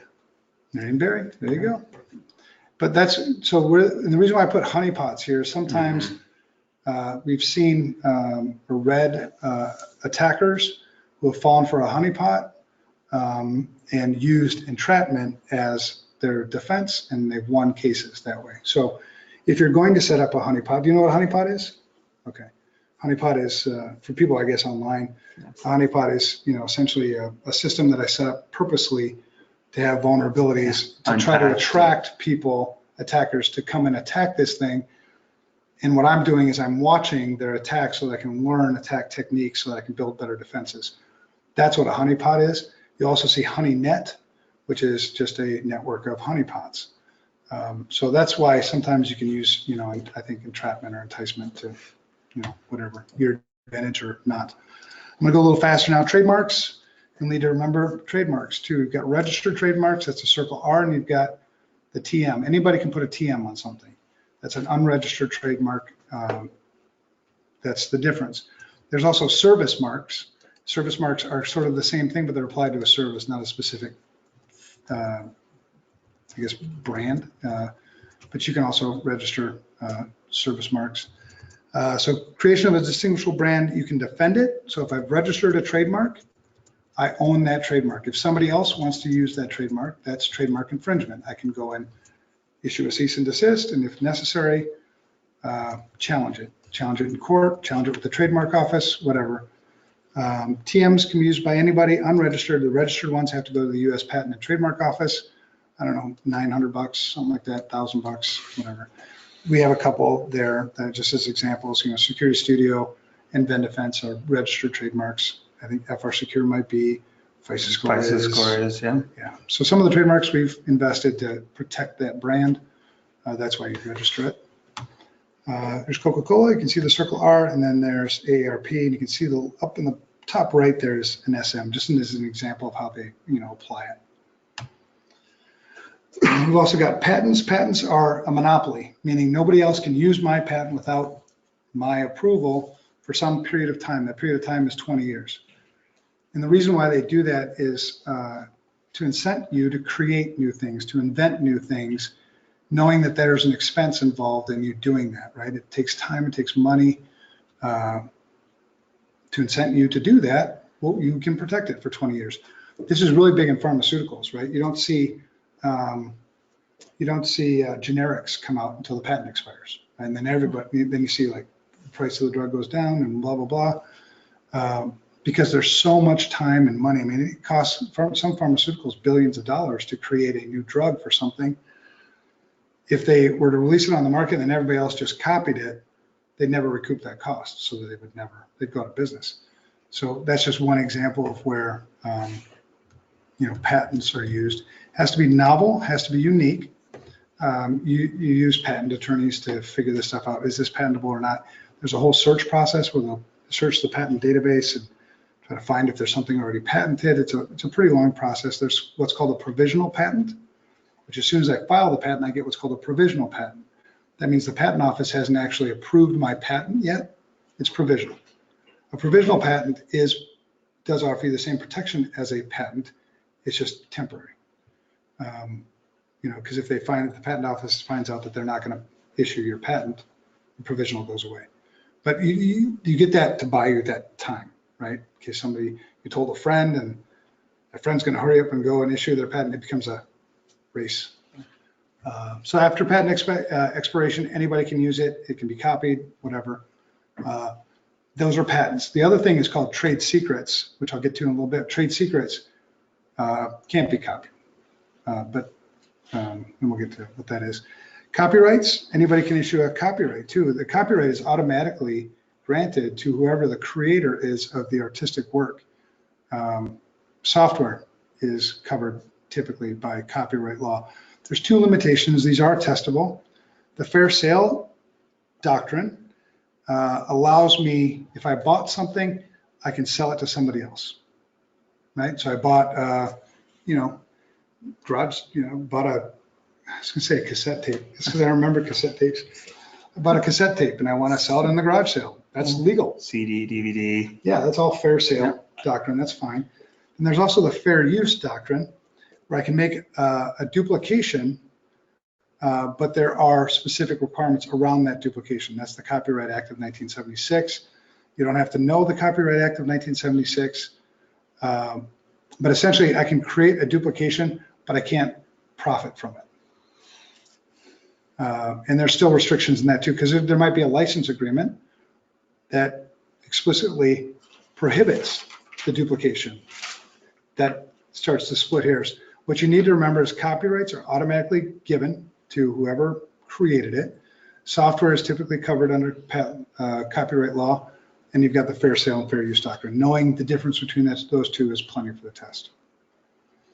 ULIS and user license agreement, if you don't know what that is. Other things about copyrights, implied copyrights on all artistic works. So if you write an article, a paper, you paint a painting, you create a recording, there's all implied copyrights, right? Because so you don't have to file a copyright with the patent office or anything. People can file for a registered copyright if you want to. That's the Copyright Office. Enforceable term is 7 years after the death of the author. But if the author is maybe not a person, maybe it's an organization. So there's also the Mickey Mouse rule, which just extended that. I think it used to be 50 years, and the Mickey Mouse rule pushed it out another 20. So it was 70. Yeah, it was like 20 now. Then it keeps getting pushed out. Yeah. So the copyright term is 95 years after the first publication. So as soon as I made it known to the world, I'm protected for 95 years. If it took 30 or 25 years for me to actually make it known to the world, well then whenever I created it, it's 120 years. I think it's important to know those. I don't know how testable they are, but you might see those things on the test. But copyrights are what they are. Trade secrets nowadays are really being enforced heavily, and I'll go a little bit faster. Business proprietary information. The thing about trade secrets is if I didn't protect it like it's a trade secret, it's not a trade secret. So I might have this one thing that I built my whole business on, and it's like the trade secret. It's like the secret sauce for my thing, but I didn't protect it. It's sitting on a server that's unpatched, and there's no access controls around it, and so on and so forth. Well then, and somebody else gets that, takes it, and then builds their own thing based on my trade secret, I really have no recourse. I could try, but it's going to be more difficult if I didn't protect it like it was a trade secret. So I always think of like the Coca-Cola recipe, right? I'm sure they keep that thing like seriously locked up. Well, it's obviously a trade secret because they keep it so tight. So that's the thing with trade secrets. Actively protected is the actual quote for enforcement. What they'll use is due care and due diligence. Now, the funky thing about trade secret now is they're being prosecuted as criminal cases often. Now, the government is really going after Chinese nationals a lot more than they ever have in the past.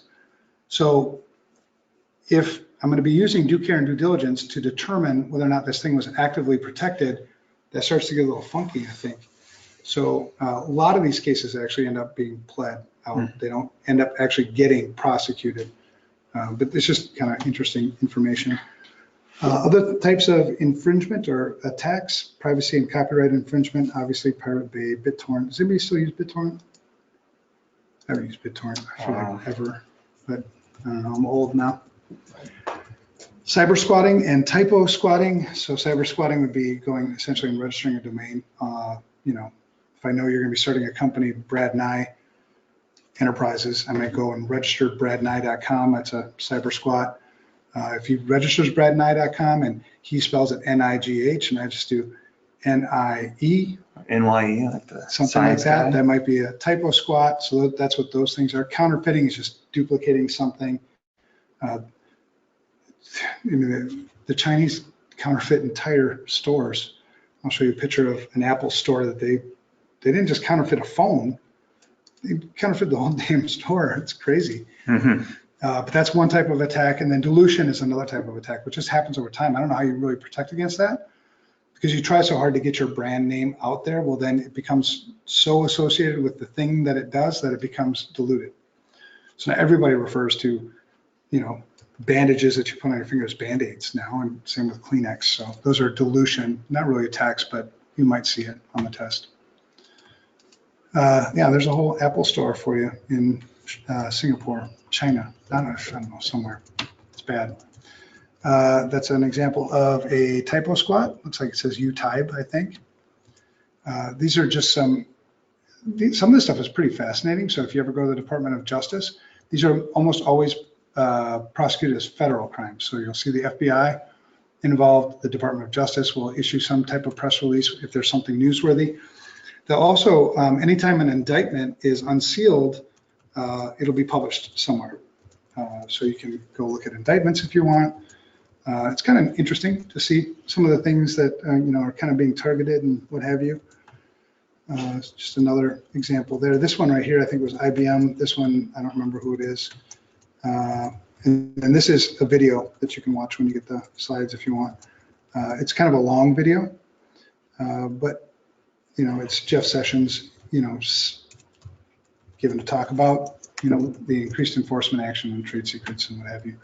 If you ever do get to do a trade secret case, the FBI as a general matter of practice doesn't record interviews.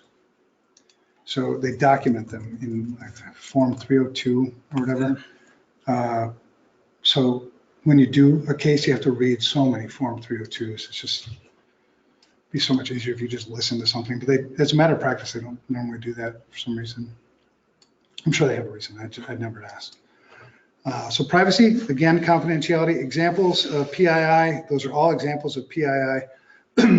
GDPR won't be on the test, I don't think. I don't think the test is No, because it was rewritten in 15. Right. So what you will see is the EU Privacy Directive, but in practicality, it's now GDPR.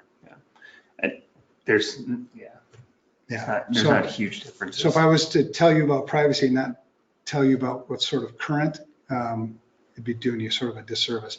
You'll have stuff that you have to remember for the test, but if you ever hear GDPR and whatever, and if you know GDPR, great. You can click on the links there and give you more. I'm not going to spend a lot of time here on those, but those are really important privacy rules, privacy laws that if you are operating and doing work in security or privacy, you'll want to know those really well. So EU privacy, this has been replaced by the GDPR, right?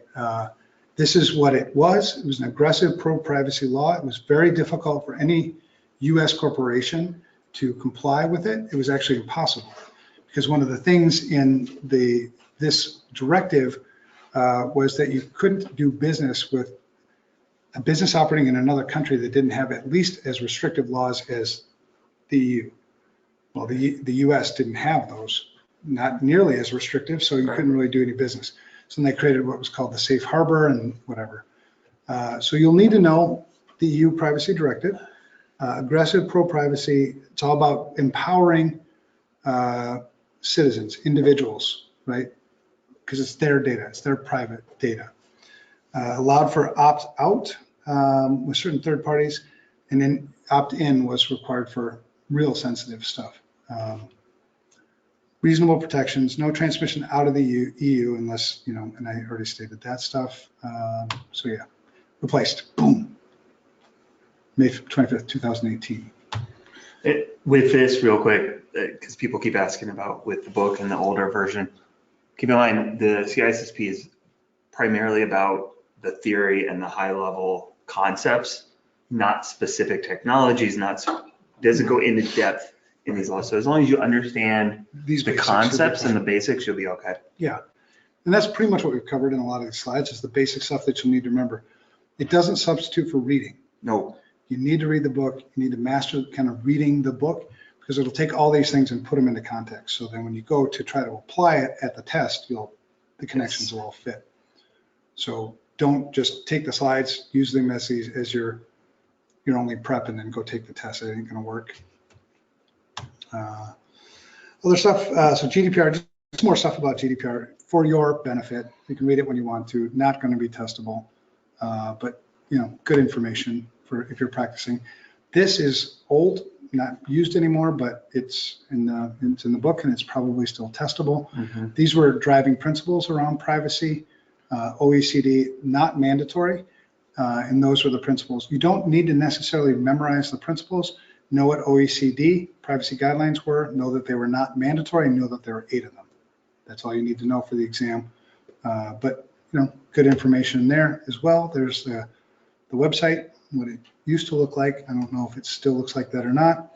We have the safe harbor. So, the way the EU privacy directive was written, I couldn't do business with anybody in Europe, right? That's bad for commerce. So they came up with the EU-US safe harbor, which would allow US companies that weren't EU compliant to still do business. So you'd have just a different process you had to go through.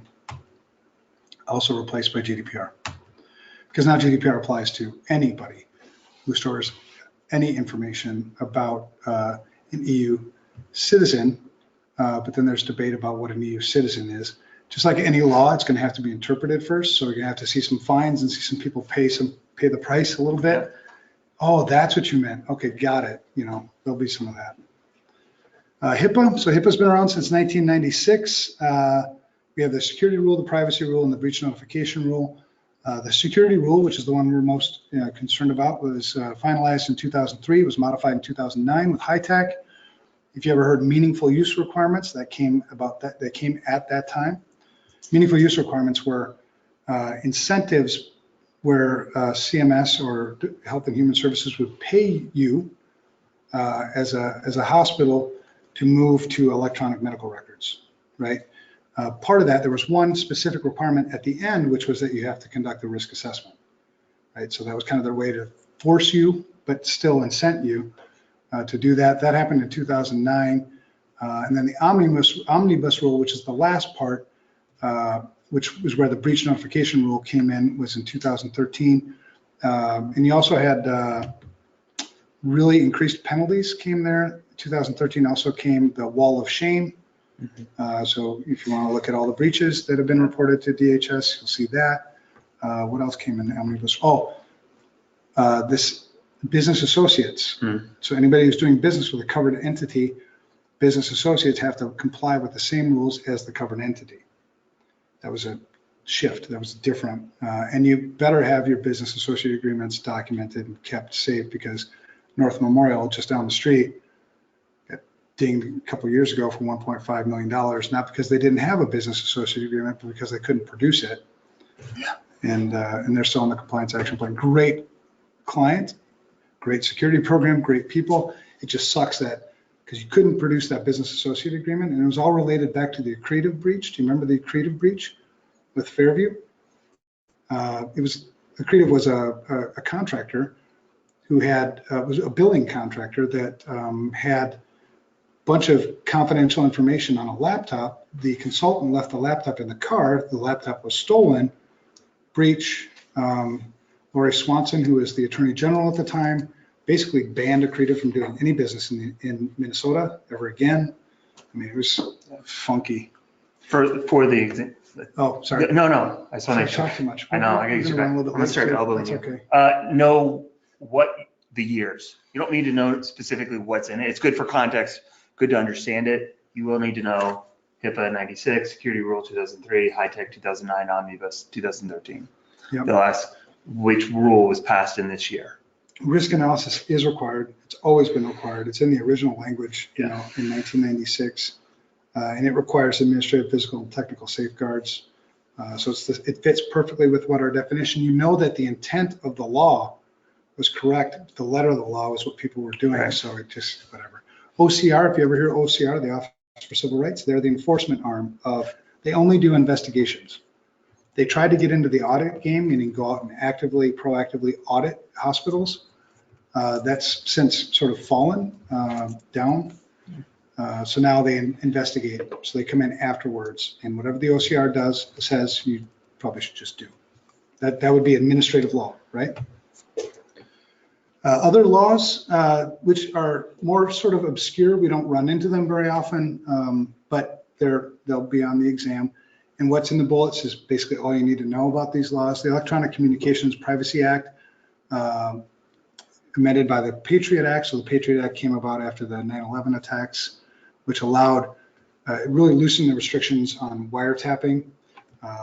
Eventually the FISA court came, and the rest is history. But if you know ECPA, wiretapping, unauthorized wiretapping in the Patriot Act, I think you're fine. Computer Fraud and Abuse Act, this is still the most commonly used. It's a very broad law, still used to prosecute computer crimes, enacted a ways back, but I see it's been amended many, many times. Yeah, so if something's going to go criminal, that might very well be the law that they decide to prosecute under. I don't know. Patriot Act of 2001, this expanded our ability, or law enforcement's ability, to do electronic monitoring without search warrants or with a search warrant, but I don't need to disclose that I'm doing it maybe before the search warrant, whatever. The FISA court, which is more of a secret court, the Federal Intelligence Surveillance Act, I believe is what FISA stands for, kind of came from that. GLBA has been around for a while. GLBA, the way GLBA works is you have the FFIEC, which kind of oversees these other banking entities. OCC, the Office of Comptroller and Currency, that would be a federally chartered bank. FDIC, the Federal Deposit Insurance Corporation. FRB, Federal Reserve Bank. NCUA, the credit unions, and CFPB, which Consumer Financial Protection. Boom, sucker. See, you were struggling with the FRB, weren't you? I was like, FR. And I struggled with the CF, whatever. I know. So many acronyms. So banking is considerably further along than healthcare, because they have the one thing that everybody wants, right? They have money, or that's the healthcare. I think we're going to see a significant shift in healthcare, because now attackers are really, they figured out how to monetize health records. And they monetize it, I think, one of two ways: one, to get insurance, to get treatment under somebody else's insurance, and also to get drugs. Get opioids and then sell them on the street. We've seen a couple of our clients have seen that somebody come and get treatment under somebody else's health record in order to get drugs. But anyway, GLBA, that's all you need to know for that. California State Senate bill, this is the original. This was the one that sort of was the pioneer breach notification law. Since then, now all 50 states and our territories have breach notification laws on the books. But this was sort of the first one. Regulated privacy of personal information. It's now been, California actually has like 20 laws, privacy laws. The latest one being that CPAA one. SOX came about also from all that financial, Bernie Ebbers. Do you remember Bernie Ebbers, MCI? All that, Enron? Yeah, Enron. All that stuff. So SOX came about. SOX is really about really more concerned about the integrity of financial data, financial reporting data. So SOX then brought a lot of the accounting firms into kind of information security. So, SOC 1, SOC 2s, and stuff like that. But SOX has been around for 2002, still very much in effect. This is a website if you want to know. One of the challenges with breaches is there are 50 different breach notification laws, depending upon where that person lives, in some cases where that person may have lived, right? So it's almost like, oh God, use legal counsel, but it's interesting to know. So there's kind of this drive right now for a federal breach notification law. There is none. There's no federal data privacy law either. Instead, it's left up to the states. And that's been, a lot of debate. There's the link if you want to know, NCSL, where they've got these laws listed, as well as links to the actual statutes. So used to be 47, 48, now 50 states have all enacted breach notification laws. There is no federal. There are often conflicts, between different jurisdictions. There are also data protection laws. The two most common data protection laws that are referenced are the Massachusetts data protection law and the Nevada data protection law. Those have prescriptive guidance on how you need to protect data prior to a breach. So knowing those things, if you have residents who live in either of those two states, it's good stuff to know. And that may or may not be testable. Other things, vendor risk management considerations, more accurately, this is called third-party information security risk management. There's all types of things that we can do. There's no single way to do third-party information security risk management. Have you guys ever been on the receiving side of this? Or do you do a third-party risk assessment or risk management program? 71%, I just saw a stat earlier today, 71% of organizations have a custom way of doing this, which seems, what's the big deal? Well, the big deal is the people who receive your questionnaires or however you're doing your vendor risk management, because they have to answer yours, they have to answer this one, they have to answer, it gets really out of hand pretty quickly. So attestation, lots of different ways. Risk assessments, we use the FISA score, obviously. SOC 2s, sometimes people ask for a SOC 2 type 1 or type 2. If you know how SOC 2s work, that's a really gameable one. Yeah, you better not fail your SOC 2. Right. And oftentimes people won't even read them, right? So how well does that really manage risk? It's up to you. ISO certification, in some cases, high trust is a big thing. Shared assessments, PCI DSS, ROC, all sorts of ways that people are doing attestation. So what we want in a minimum is you want to do an attestation of the vendor that you're doing business with, or the third party.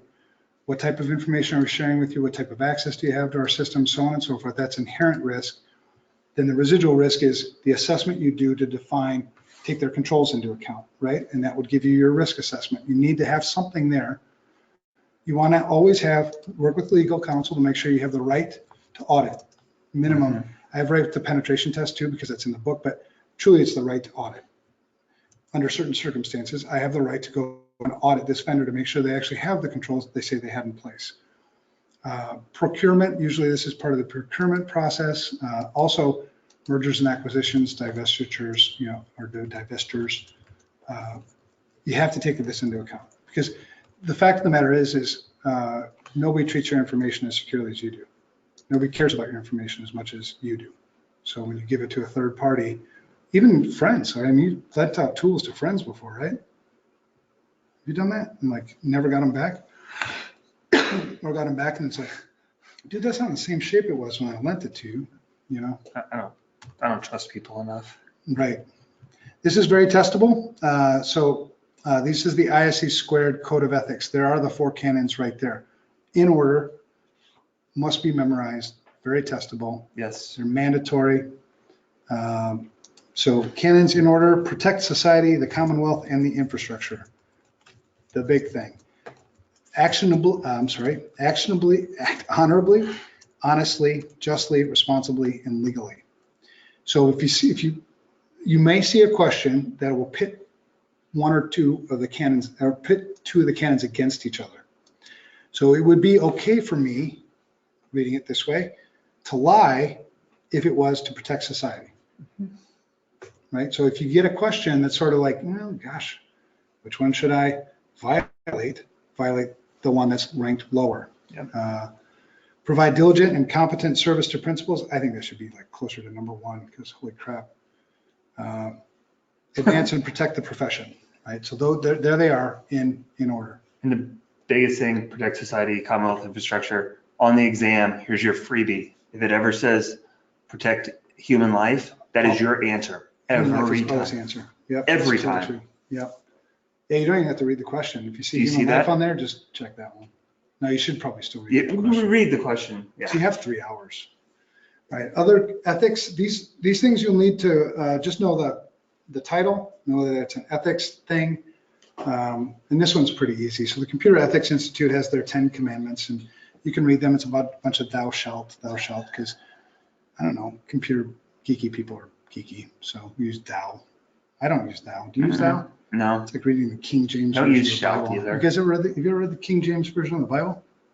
A long time ago. Get it at all, man. Yeah.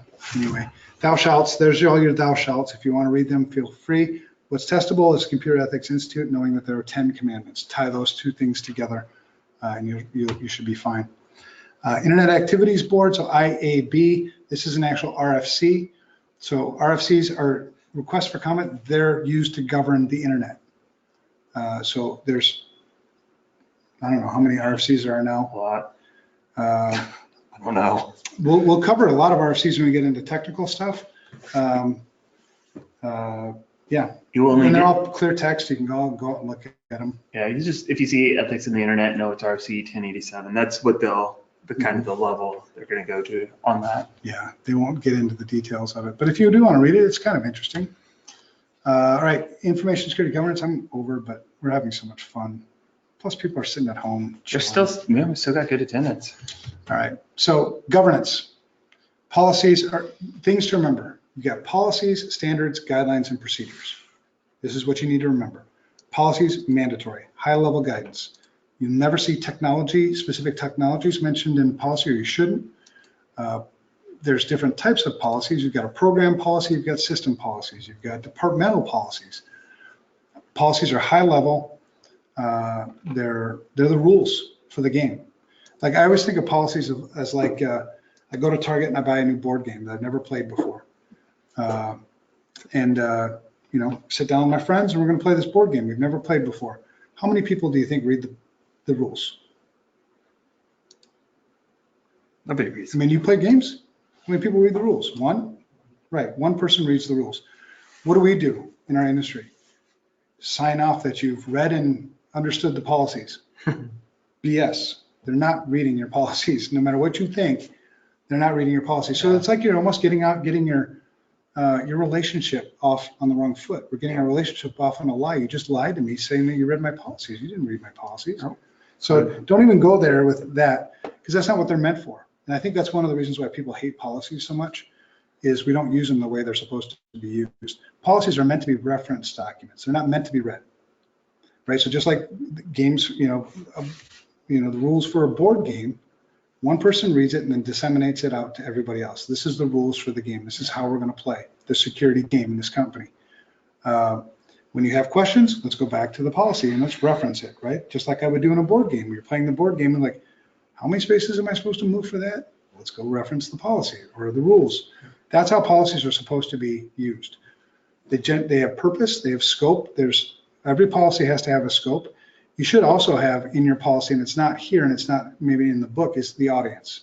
Who does this actually, who needs to know about this policy? Responsibilities, compliance. This is an older diagram that we used to use, but what we have on the top is enterprise information security policy. That is cool. That's the charter policy. That's the policy of policies, essentially. And what you see on all the dots, all the things that support that, those are topic and issue specific policies. The reason why we do topic and issue specific policies is it makes it more referenceable. If I have a question on mobile devices, I just go to the mobile device policy. I don't have to read a 200-page document to try to find mobile devices. So that's why we do it. So policy types, program policy, issue specific policy, system specific policy, that's what's mentioned in the book, but there are other types of policies.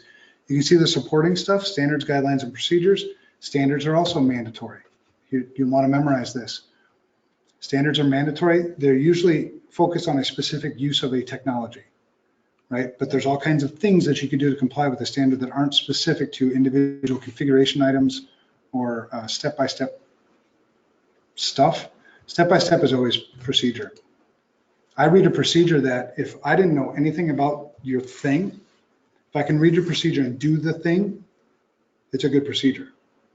If I can't do the thing that you've written out in procedure, there are gaps, it's not a good procedure, right? Because the reason why you write procedures is somebody wins the lottery. Some people say hit by the bus, I say win the lottery because I'm a positive guy. Somebody wins the lottery, okay, now what? Who's going to run this thing? Who's going to maintain this thing? So everything that's repetitive in an organization, everything should be, in a procedure. Guidelines are discretionary. So procedures are mandatory, standards are mandatory, policies are mandatory. The only thing here that's not mandatory are guidelines, and they say baselines, but in practice, baselines are also mandatory. Here they say usually discretionary for the test. That's where you run into those things like in practice, this is the right answer, but the book says this. Right. Go with the book for the test. But in real life, I've always made my baselines mandatory. Yep. Guidelines, recommended, discretionary, advisory. Here's some ways you could comply with policy. Baselines are specific. Like good example is STIGs. You guys ever use STIGs? The STIGs are configuration requirements from the federal government that the military often uses. Standard Technology Information Guide, maybe STIG, something like that. But it's a configuration. If I wanted a secure configuration, I would apply the STIG. Where you really create your baseline is maybe you start with the STIG as your baseline and then make configuration changes until you establish that this is how we configure this type of server. That would be a baseline configuration. It gives you control over that system. And if you see deviations from that system and you've got a change control process, it better be in the change control. If it's not, you've got a violation of policy. You see how this kind of all plays together? If there's a violation of policy, either somebody didn't follow the policy or we've been breached. Either way, that's an incident. That should be handled through your incident management process because policy violations are incidents. Anyway, make sense? Really important that you memorize the table. Absolutely memorize that. Switching gears real quick, other considerations, this is personnel security considerations, security awareness and training. We talked for a long time about this. They are two different things. Training is teaching you how to do something specific, right? To accomplish something. Awareness is just making you aware of something. They're not the same thing. Awareness is something that's ongoing. It's got to be, I mean, there's all kinds of different ways to make it more effective, but for the test, that's good enough. Background checks, criminal background checks, the driving records, credit checks, employment verifications, all those types of things. You obviously need to make sure that those things are all done within the law. More sensitive roles should have more sensitive background checks. Employee termination, this is a process that should be very, very formal. Oftentimes it's not. So that's when you find user accounts that haven't logged in for 5 years because you don't have a good termination process. Yeah, it needs to be mapped out. It needs to be formal, it needs to be auditable. The disciplinary process should also be well documented and well understood. When I write when a policy is written, it's enforced. It's intended to be enforced. So, and that's what we consult executive management on. If you're going to sign off on this, understand I'm going to enforce this, right? There are always places, extenuating circumstances where you can't enforce something. So then what you develop in practice is a waiver process, right? For whatever reason, you can't comply with this policy. You document a waiver. Whoever accepts risk in your organization, whether it's a committee or the executive, will accept the waiver, sign off on it. This is also a way you can hold executives accountable. If I've got a password policy and the executive doesn't want to live by the password policy, that's fine. Just complete this waiver and sign it. When they actually go to actually signing it, that's when they usually like, okay, I'll do it. Yeah, I'll comply with your password policy or our password policy. Web filtering was always the big one. Mm-hmm. No, I need access to Facebook. Okay. Fill this out and your manager will approve it. Never mind. Right. And conversely, being that policies are the rules for my game, if I'm doing something in our security program that isn't authorized in policy, I have no right to do it. Management hasn't given me any authority to do these things. So it goes both ways, but your disciplinary process, knowing that I intend to enforce policies, you will definitely find non-compliance with policies, right? It's a culture thing. It takes time. And even then, you'll still find non-compliance. So having a documented disciplinary process, maybe it's just verbal warnings, maybe it's verbal warning and it elevates, whatever. Document that, usually progressive. Dealing with vendors, contractors, third parties, those things all need to be, because they have people too. What are they doing in terms of training and awareness? What are they doing in terms of background checks? And then outsourcing. Outsourcing and offshoring can be great or it can be a headache depending on kind of how you handle the personnel. We have 9 developers today in Bulgaria. It's different in Bulgaria. They have access to their things. Even setting up an office in Bulgaria is a pain in the butt. This is very testable.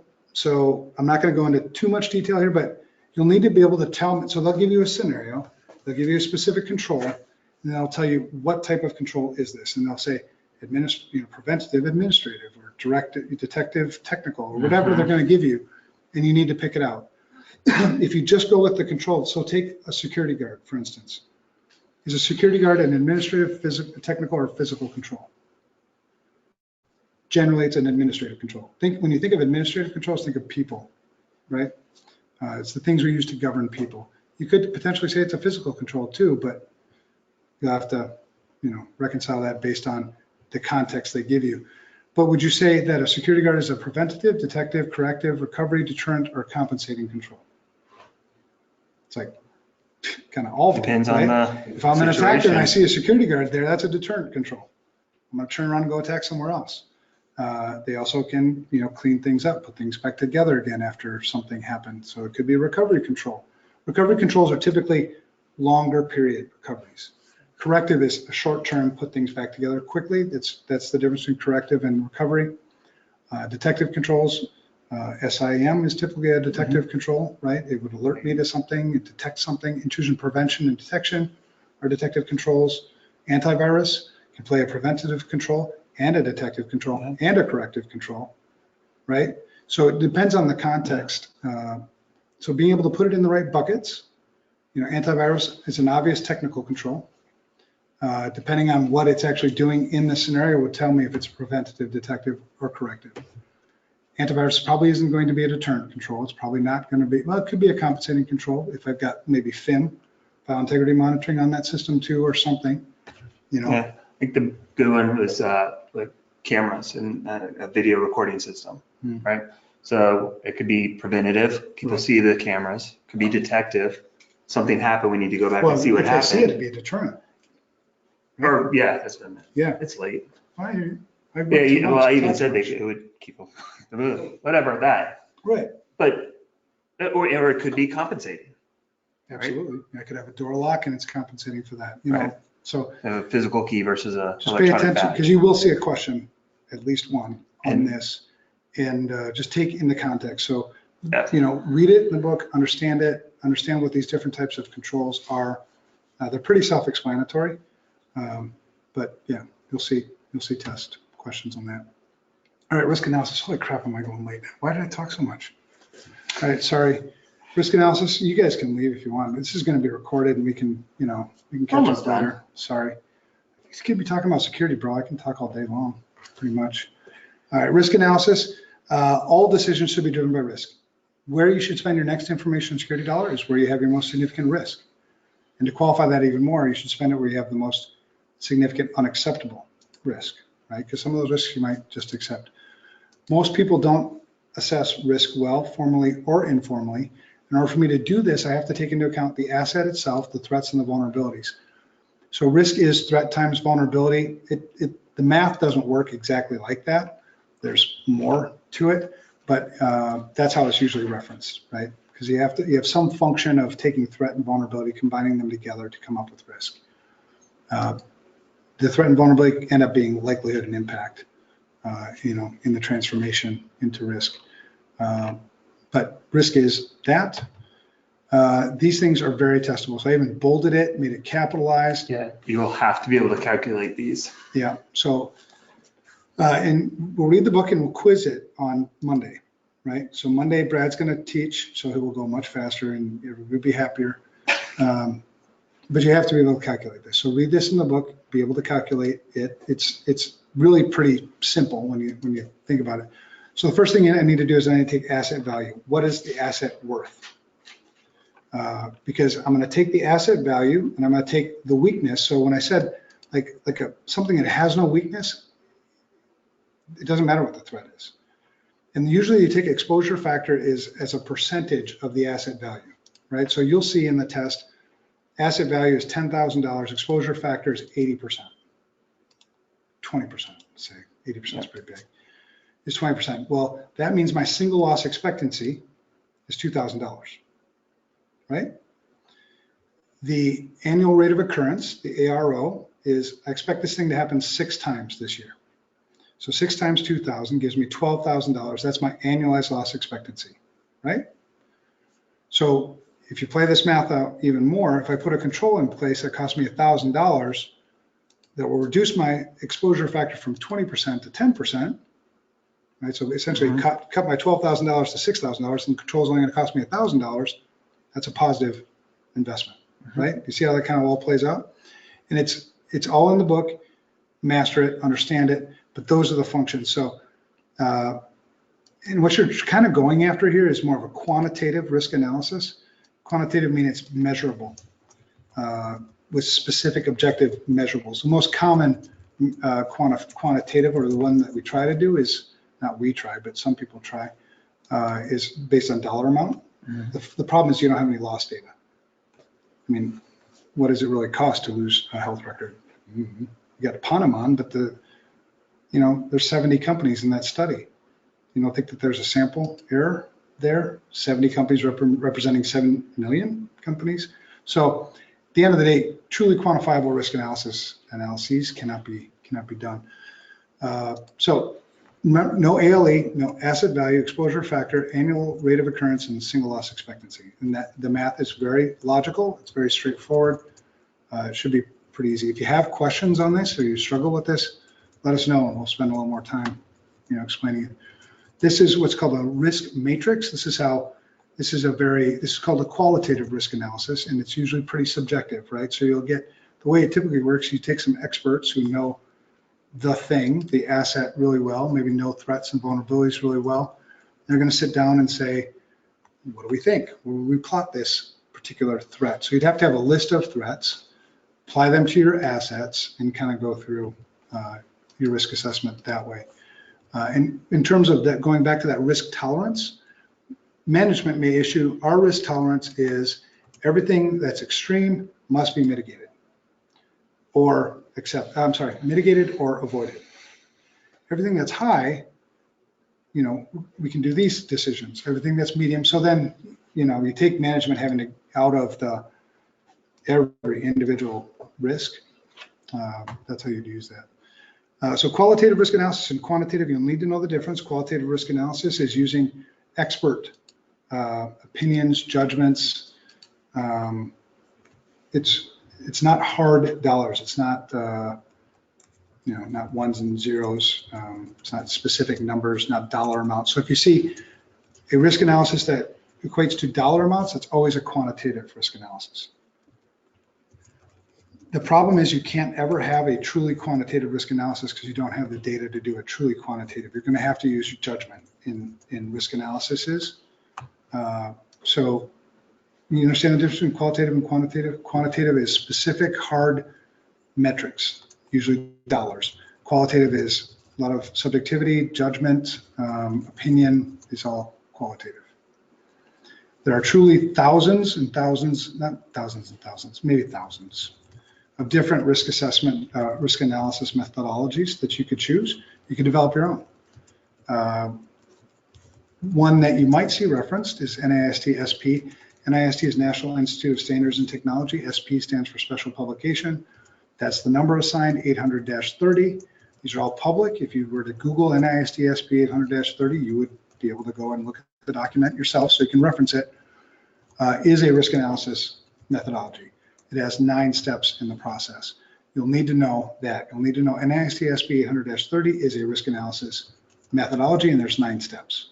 You don't need to know the details of the 9 steps, but if you walk through it, it's pretty simple. I mean, it makes logical sense.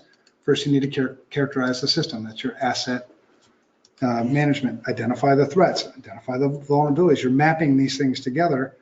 Then you're sort of testing a little bit more, and then you're determining what's the likelihood of these things actually happening. What would the impact be? There's our definition of risk, and now I've done that. You know what I'm saying? The cycle here means it's a never-ending process. You don't do a risk analysis and then just like, all right, we're sweet. It changes, right? As soon as you're done with the risk analysis, it's time to do another one, really. All right, and then the last little bit, the book says, I say the book says because types of attackers, there's like, one of the things I give 2 truths about attackers that aren't in the test, but it's important to remember. If you think you know the motivation of the attacker, you're probably wrong. Attackers have so many different motivations. Sometimes it's financial, sometimes it's activism, sometimes I just want to cause chaos. Sometimes, there's all kinds of different motivations for attackers. That's really important to know that, or approach incident investigations that way, that you don't know why until you conduct the investigation. And then attribution, because one of the other things about attackers is, I want to know who the hell did this to me, right? Who doesn't? Well, you're not going to figure it out. You're probably not going to figure it out because any good attacker would proxy through, you know, the number of different systems. They would probably not attack direct. And yeah, don't get off the attribution case because it's going to be super expensive and you're probably never going to get there. So the types of hackers, this is testable. Black hat, white hat, gray hat. Black hat, bad guys. White hat, good guys. Gray hat, confused guys. You know, the way I work, ethics are so important. You're either black or white. Get in one camp or the other. If you're gray hat, you're black. I mean, it's just, that's the way it should work. But script kiddies are people that, you know, can run scripts. They can click a bunch of things. They're very dangerous because they don't know what they're actually doing. They don't know what the outcome might actually be of this script they're about to run. So that's really important if you're doing consulting. What you don't want on your penetration testing team is script kiddies because they don't know. You'll take down the entire environment like, oh God. So script kiddies are good in lab environments and stuff like that until they kind of learn that stuff. But that's typically what a script kiddie is. Outsiders versus insiders. Attackers come from both directions. And you'll read all kinds of different studies that insiders are the most common cause. And you read other studies, like if you read the data breach investigation report from Verizon that they issue every year, which is a very, very good report, they'll claim maybe it's, you know, they'll claim it's outsiders. Well, all right, whatever. Insiders, outsiders, know that they're both problems. Hacktivists, you know what that is. They're activists and hackers. They combine those two together. So they've got some political thing that is driving them. Bots and botnets. So bots are a group of, you know, malware has been installed. Some type of control has been installed on a computer and I control it. It's a bot. If I control a whole network of these bots, that's a botnet.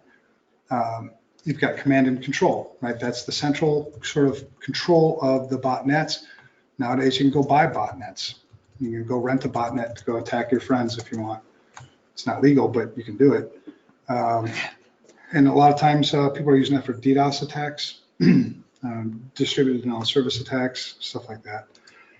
We've also got phishers and spear phishers. Phishers are, I mean, when we do penetration tests nowadays, we just assume that we've already got in.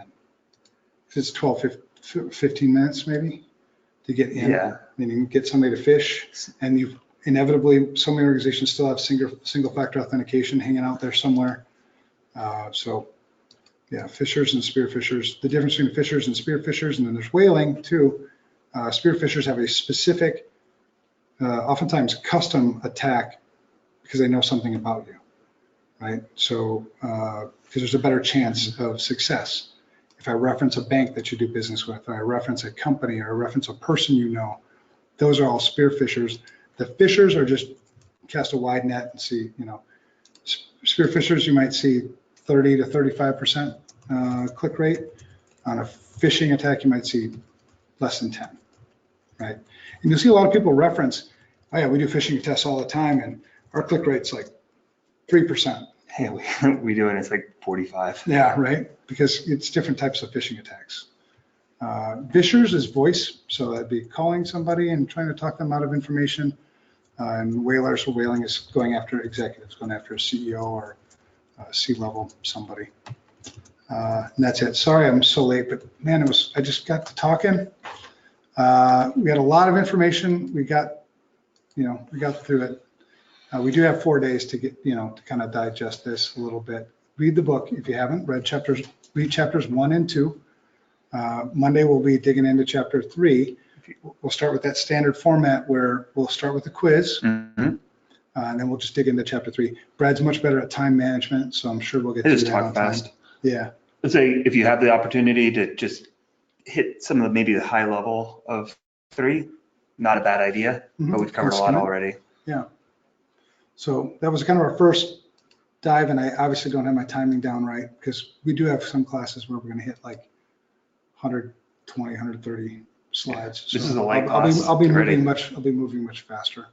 But I also want to make sure that I don't want to move too fast, you know. And that's me on Twitter, Brad on Twitter. Follow us. It was cool to see like, I don't know, 9, 10 new followers after last class. It's cool. I mean, hopefully, we'll interact. I mean, it's a social media network, so like social, like socialize. I hate being So social. that'd be fun, Otherwise, I'll see you Monday. Again, my apologies for being late. That's it. So All right. I close this thing. Yeah, I can end it. End it.